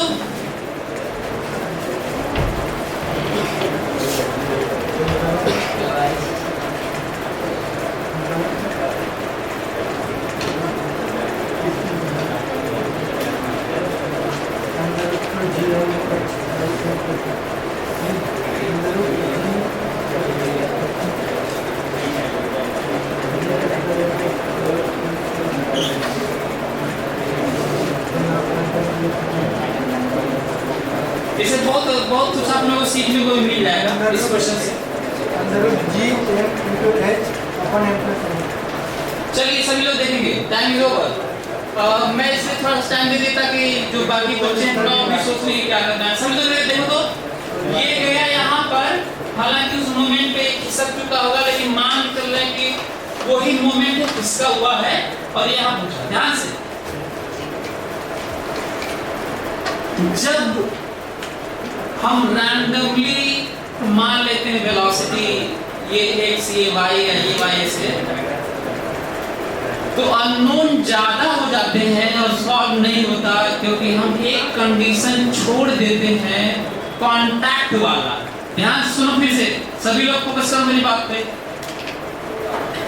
जब हम जनरल मान लेते हैं कि छोटे वाले का vx इधर है और vy इधर है, और बड़े वाले का भी मान लेते हैं, तो अननोन 3 हो जाता है और इक्वेशन हमारे पास 2 ही मिलेंगे और सॉल्व नहीं होगा, क्योंकि रिलेशन के नाम पे तुमने कांटेक्ट में रहने वाला कंडीशन यूज ही नहीं किया। यही अच्छा तब भी होगा। और कांटेक्ट वाला यूज कैसे करते हैं मालूम है? याद है आप लोगों को? 2 प्लेन के कांटेक्ट में रहने का कंडीशन होता है नॉर्मल के अलॉन्ग वेलोसिटी का सेम होना। ये लगा नहीं पाओगे और ना ही हम लोग इतना लंबा करेंगे, हालांकि तब भी आएगा। 2 सरफेस का, 2 बॉडी के कांटेक्ट में रहने का क्या कंडीशन है बताओ? नॉर्मल के अलॉन्ग वेलोसिटी का सेम होना। तो ये कहीं और लगा लेना जरूरत पड़ेगा, क्योंकि क्वेश्चन को ऐसा बनाया जा सकता है कि आपको केवल यही रिलेशन लिखना पड़े तो क्या करोगे तब? तो याद रखना नॉर्मल के लॉन्ग वेलोसिटी का सेम करना। दूसरा, जरूरत नहीं हम लोग अभी फिलहाल करने की, जानो बस थ्योरी के नाम पे, लेकिन किताबों में भी कहीं सॉल्व भी किया होगा ना, तो रिलेटिव लेके किया करेगा। और जब रिलेटिव में सरकता हुआ मानते हैं प्लेन के लॉन्ग, तो फायदा इस बात का हो जाता है कि कांटेक्ट में रहना हम मान लेते हैं। फिर सुनो, जब हम रिलेटिव में उसी के लॉन्ग सरकता हुआ मानते हैं, रिलेटिव नॉट एक्चुअल, तो हम कांटेक्ट कह लेते हैं कि ये है, और इसी का फायदा मिल जाता है। और अननोन कितने रहते हैं? 2। जैसे देखो ध्यान से सभी लोग देखें, सभी लोग देखें, ये देखिए, माना कि इस मोमेंट पर इधर है v1 इसका, और ये है इधर की तरफ v2, पर विथ रिस्पेक्ट टू क्या है यार, ये वेज। यही मैं तुम्हें बताना चाहता था, यही मैं तुम्हें बताना चाहता था। तो यदि मैं vx और vy मान लेता ना, तो कांटेक्ट वाला यूज करना पड़ता, लंबा हो जाता। तो ये v2 और इसके 2, तो अच्छा हाँ, अब बताओ, अब अब ब्रह्मास्त्र लगाने जा रहा हूँ। ब्रह्मास्त्र लगाने इसलिए जा रहा हूँ क्योंकि pi fx बराबर 0, सो pi x बराबर pfx। हाँ, तो लिखूं? चलिए, ये देखिए, ये थीटा है तो ये भी थीटा है, इसका इधर की तरफ है v2 cos थीटा, और इधर की तरफ है v2 sin थीटा। लेकिन ध्यान रखना, ये जो v2 cos थीटा है ना, इसकी वेलोसिटी नहीं है, इसके रिस्पेक्ट में है, मतलब इधर की तरफ वेलोसिटी है छोटे वाले की v2 cos theta minus v1। इसलिए कहा था कि बहुत कठिन है। गलत हो गया आप लोगों का? तो लिखता हूं, ध्यान से देखें आप लोग, ये वाला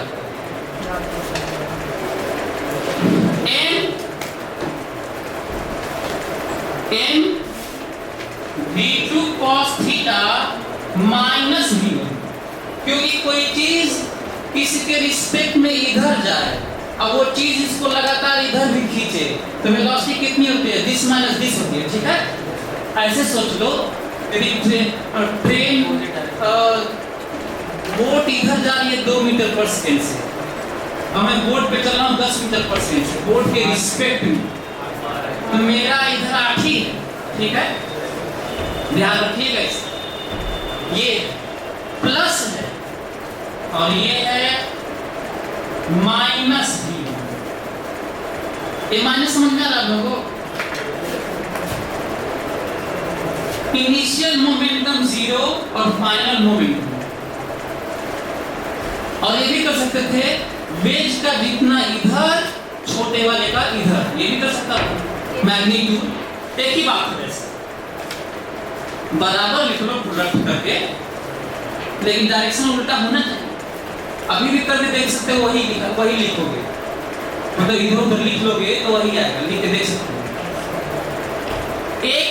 एक तो ये हुआ, दूसरा, अच्छा y में मोमेंटम कंजर्व कर भी नहीं सकते, एक इक्वेशन ये मिला, और दूसरा एनर्जी कंजर्वेशन है, इसके अलावा लिख भी नहीं सकते।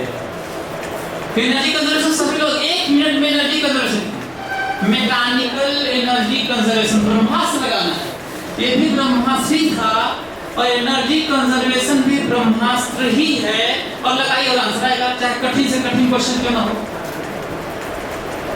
कठिन से कठिन क्वेश्चन हो तो भी आएगा। और ये भी बता दो, एडवांस में इससे ज्यादा कठिन होता भी नहीं, इससे ज्यादा कठिन हो ही नहीं सकता।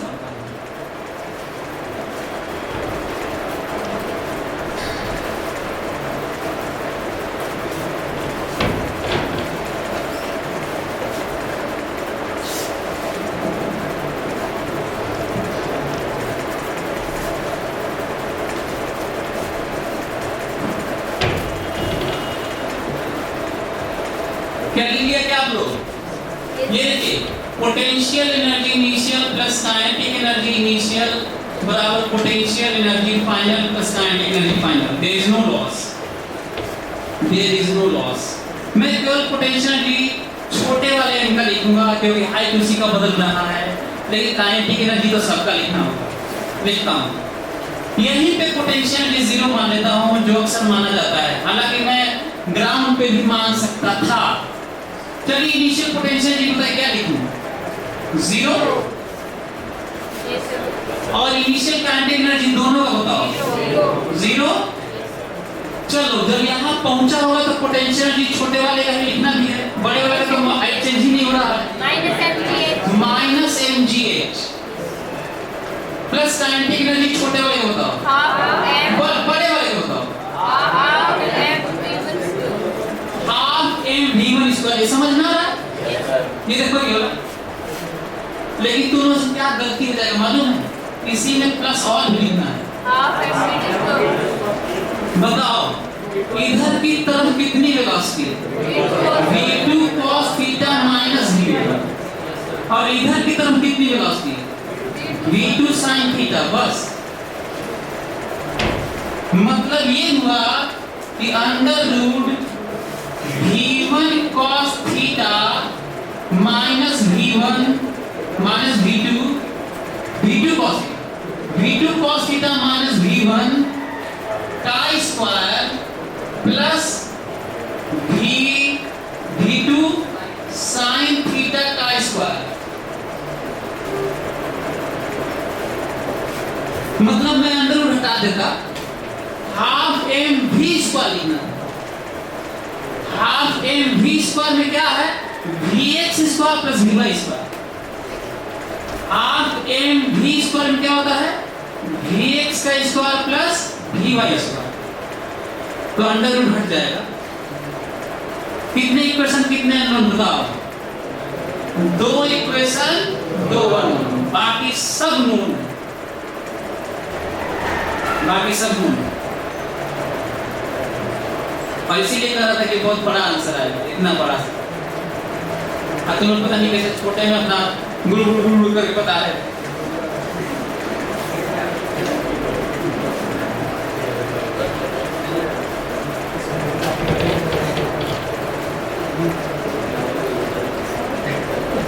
पूरा डिटेल एक्सप्लेन किया।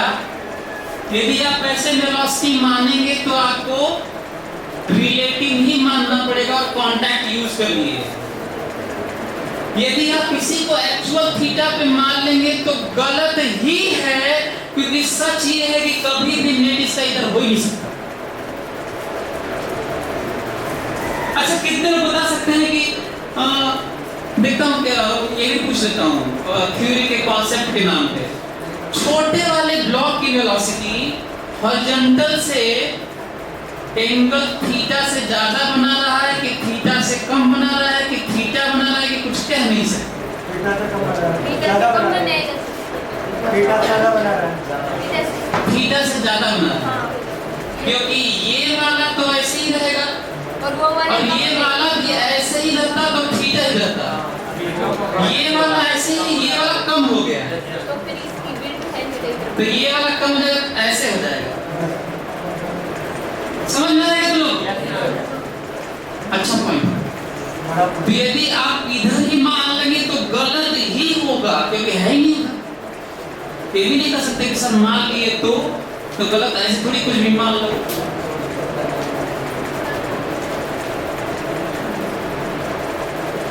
अब वो निकाल दीजिए जो किसी किताब में मिलेगा नहीं। आप जल्दी से बता दीजिए टाइम कितने देर में पहुंचेगा? ये तो कहीं पूछ ही नहीं है सर, ये तो एडवांस का पाप है। सही में टाइम कैसे आएगा?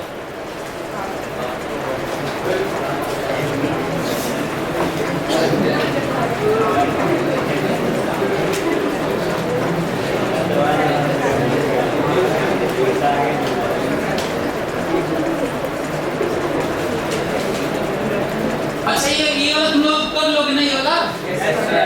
भले ही कैलकुलेशन लंबा होगा पर अब किया जा सकता है। क्या करना है मालूम ना आपको?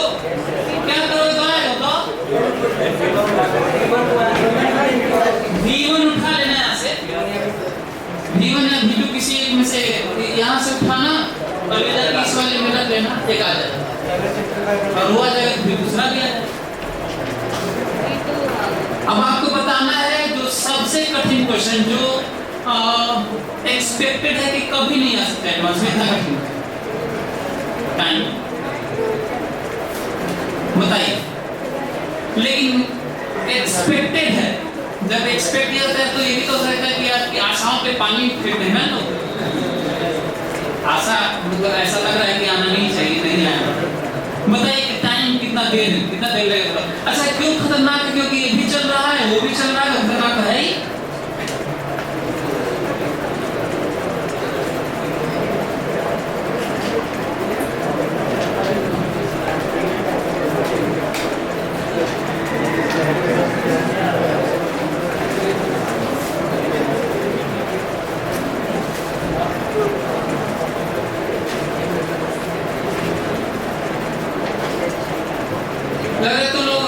इतना ज्यादा बोल जाए तो लोग मन में आएगा कि आप ही बताइए जब इतना बोल रहे हैं। समझना निकाला है उसको उसका डिवाइड कर देंगे। चलो मैं आपकी हेल्प कर देता हूँ ना। सभी लोग करेंगे। मानना कि हम लोग centre of mass collision momentum नहीं पढ़े, केवल एनएलएम पढ़े। क्या पढ़े? चलिए फ्री बॉडी डायग्राम दोनों का बनाओ, एनएलएम लगाओ, ताकि एक्सेलरेशन आए तो हम लोग आगे बढ़ सके, टाइम निकाल सके। सभी लोग फ्री बॉडी डायग्राम बनाइए दोनों मास का, छोटे वाले मास का भी और बड़े वाले मास ट्रायंगुलर वेज का भी फ्री बॉडी डायग्राम बनाइए और एक्सेलरेशन निकालिए। चलिए जल्दी से। और ये देखिए कि एनएलएम में इसलिए बताया भी नहीं था क्योंकि वहां पे आसान नहीं था।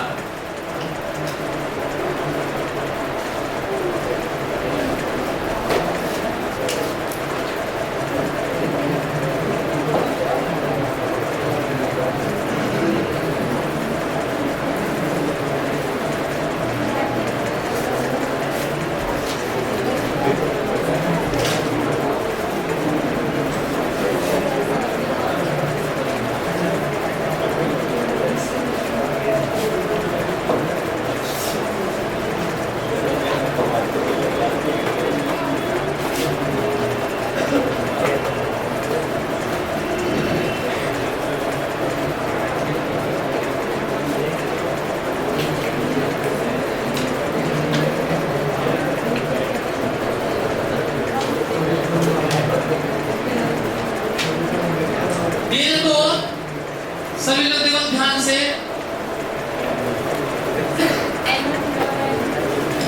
This is complete free body diagram. N dash M G, इसके दो कंपोनेंट, इधर की तरफ एन कॉस थीटा और इधर की तरफ एन साइन थीटा। ये वाला बैलेंस है।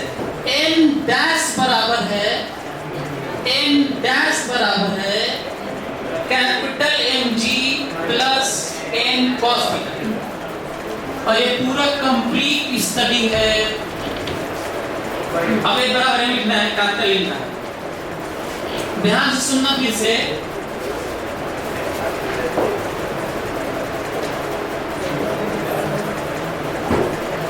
देखो मैं कैसे चीजें वैसे ही छोड़ दिया, ध्यान से सुनना, इंटरेस्टिंग है।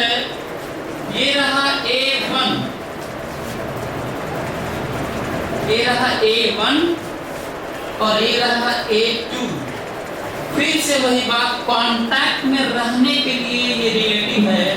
और इधर है A2 cos थीटा और इधर है A2 sin थीटा। ये इस तरह से रिलेटिव मानना पड़ रहा है क्योंकि इस तरह करने से कांटेक्ट हो जाता है। कांटेक्ट मानने को क्योंकि कहे ना उसी पे सरक रहा है, उसी पर उसके रिलेटिव में होगा। तो जल्दी से बताओ, ये जो A1 माने गए तो बैलेंस है, इधर की तरफ एक्सेलरेशन A1 माना गया है, क्या लिखूं बताओ, जल्दी से बताओ। n sin थीटा बराबर m into A1। कितना आसान है। यदि ऐसे स्टेप वाइज चलने को, जिसको मैं सबसे टफ क्वेश्चन कर रहा था, यदि स्टेप वाइज चले तो कितना आसान है। फ्री बॉडी डायग्राम स्टेप को फॉलो कर रहा हूँ। Free body diagram, resolving of forces, n बराबर a में और फिर कैलकुलेशन और आंसर ना, वही मैं फॉलो कर रहा हूँ। Free body diagram, X Y axis simple वाला, रिजॉल्विंग ऑफ फोर्सेस और n बराबर a में। आया? तो अच्छा ये याद रखो, तो इसको मैं बता देता हूँ। ये देखो, अच्छा छोटे वाले देखो, छोटे वाले को देखो, ये नीचे mg, ध्यान से नीचे mg,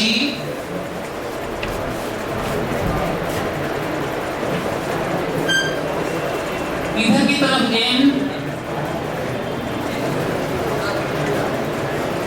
इसमें छोटे वाले के द्वारा बड़े वाले पे n, तो बड़े वाले के द्वारा छोटे वाले पे n, this into the body.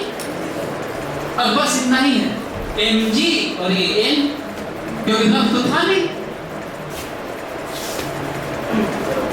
ध्यान से यहाँ पे ध्यान देना, ये जो माना गया है। यदि जानते हो इस क्वेश्चन को एनएलएम से थोड़ा हट के कठिन केवल इसीलिए हो गया था, इस कारण से।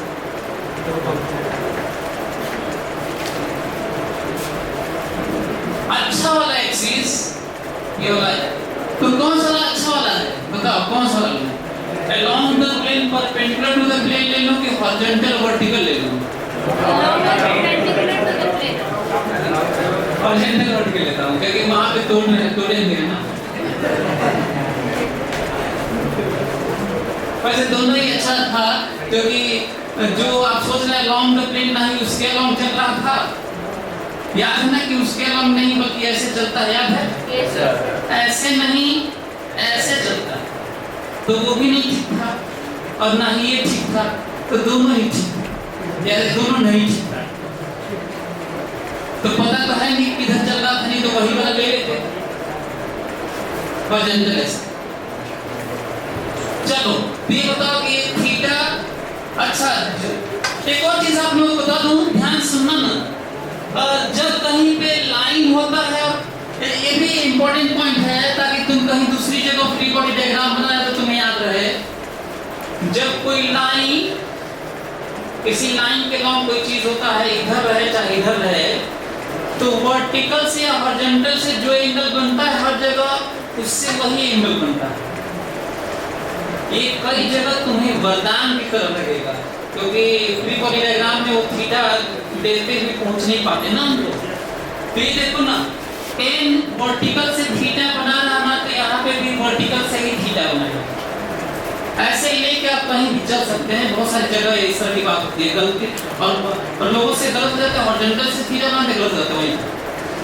तो कोई लाइन हो जिसके लॉन्ग चीजें एक्शन हो, वेलोसिटी हो, कोई वेक्टर क्वांटिटी हो, तो उस लाइन से जिससे जितना एंगल बनता है हर जगह पर वही एंगल बनता है।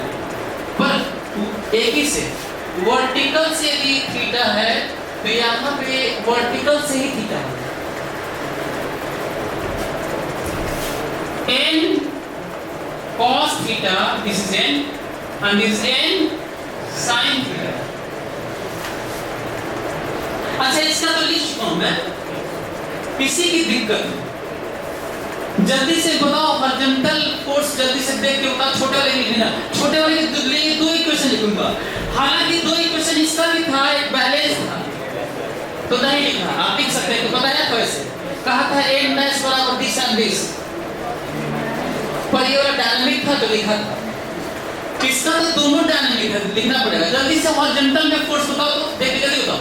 n sin theta, n sin theta, n sin theta, जल्दी से बताओ क्या लिखूं? n cos theta इक्वल है a2 cos theta minus a1, ये वाला प्रॉब्लम है। फिर से वही वाली प्रॉब्लम जो वेलोसिटी के लिए आई थी, क्योंकि एक्चुअल एक्सेलरेशन था, ठीक है।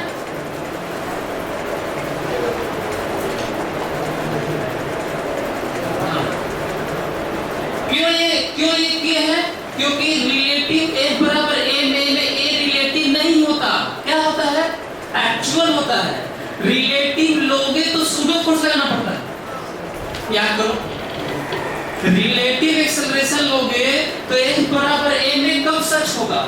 सूडो फोर्स लगाना। अब नहीं तो F बराबर A में एक्चुअल फोर्स ही लेना है, सूडो नहीं लेना है। तुम्हें एक्चुअल एक्सेलरेशन लेना होगा और ये एक्चुअल नहीं था, रिलेटिव था, और रिलेटिव इसलिए लेना पड़ा ताकि कांटेक्ट हम कर सकें। अब इतना डिटेल में तो टीचर आज पता है, टीचर्स सॉल्यूशन बता देते हैं और इतना एक्सप्लेन नहीं करते हैं कि कांटेक्ट के लिए हम लोग ये लेते हैं कि कांटेक्ट में रहने वाला केस है, बस कर देते हैं रिलेटिव है। तो बच्चों को क्वेश्चन करना चाहिए कि रिलेटिव भी क्यों मान, हम क्यों नहीं मान सकते A2 है, जो गलतियां हो भी जाती हैं आपसे। ये वर्टिकल वाला जल्दी होता है, वर्टिकल में तो नीचे ही एक्सेलरेशन है नीचे है ना, तो नीचे तो यही ज्यादा होगा क्या, लेकिन बताओ जल्दी से।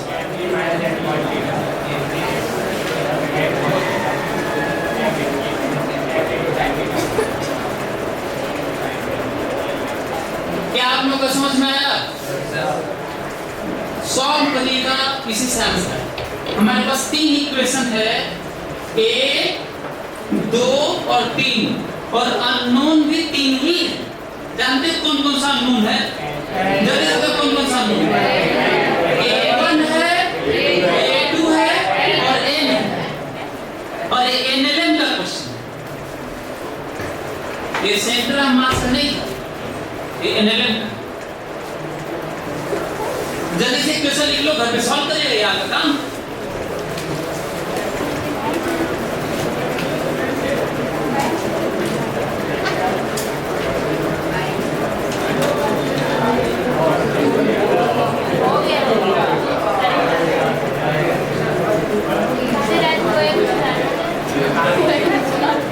ये वाला समझना है आप लोगों को? अब कितने लोग अब टाइम वाली बात तो कर ही लेते हैं, जो चल रहा है तो चलने ही देते हैं। 2 मिनट और जल्दी से बताइए टाइम कैसे निकालेंगे, कैसे पहुंचेगा, कितने टाइम में पहुंचेगा, कैसे निकालेंगे?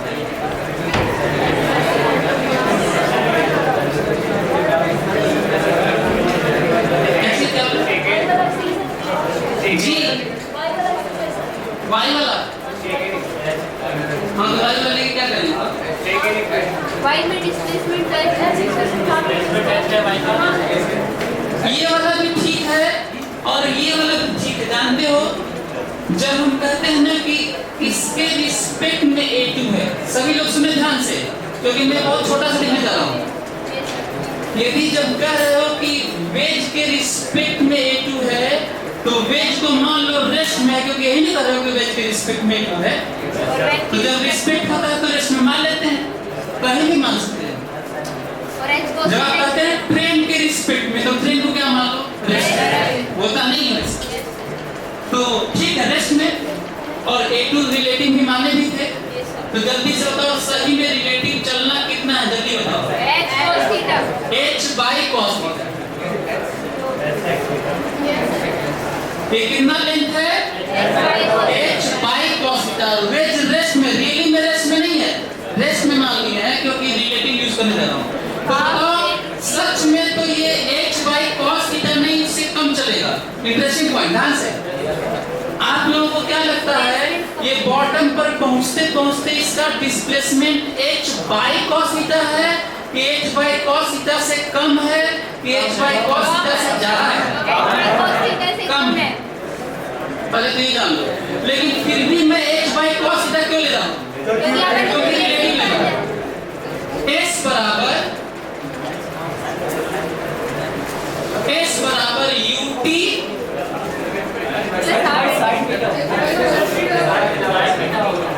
अरे यार sine h by cos theta नहीं,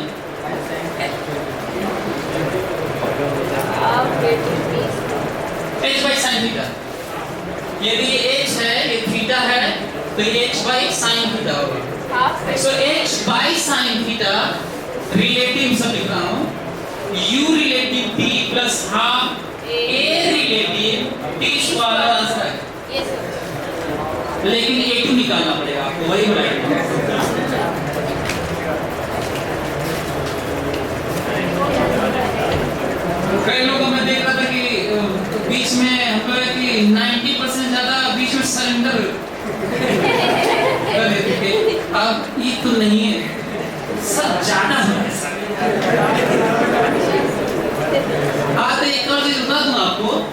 ये जो ज्यादा वाले तुम्हारे दिमाग में है ना, वही ज्यादा वाले से एडवांस में लोग जाते हैं, ये भी बता रहे हैं।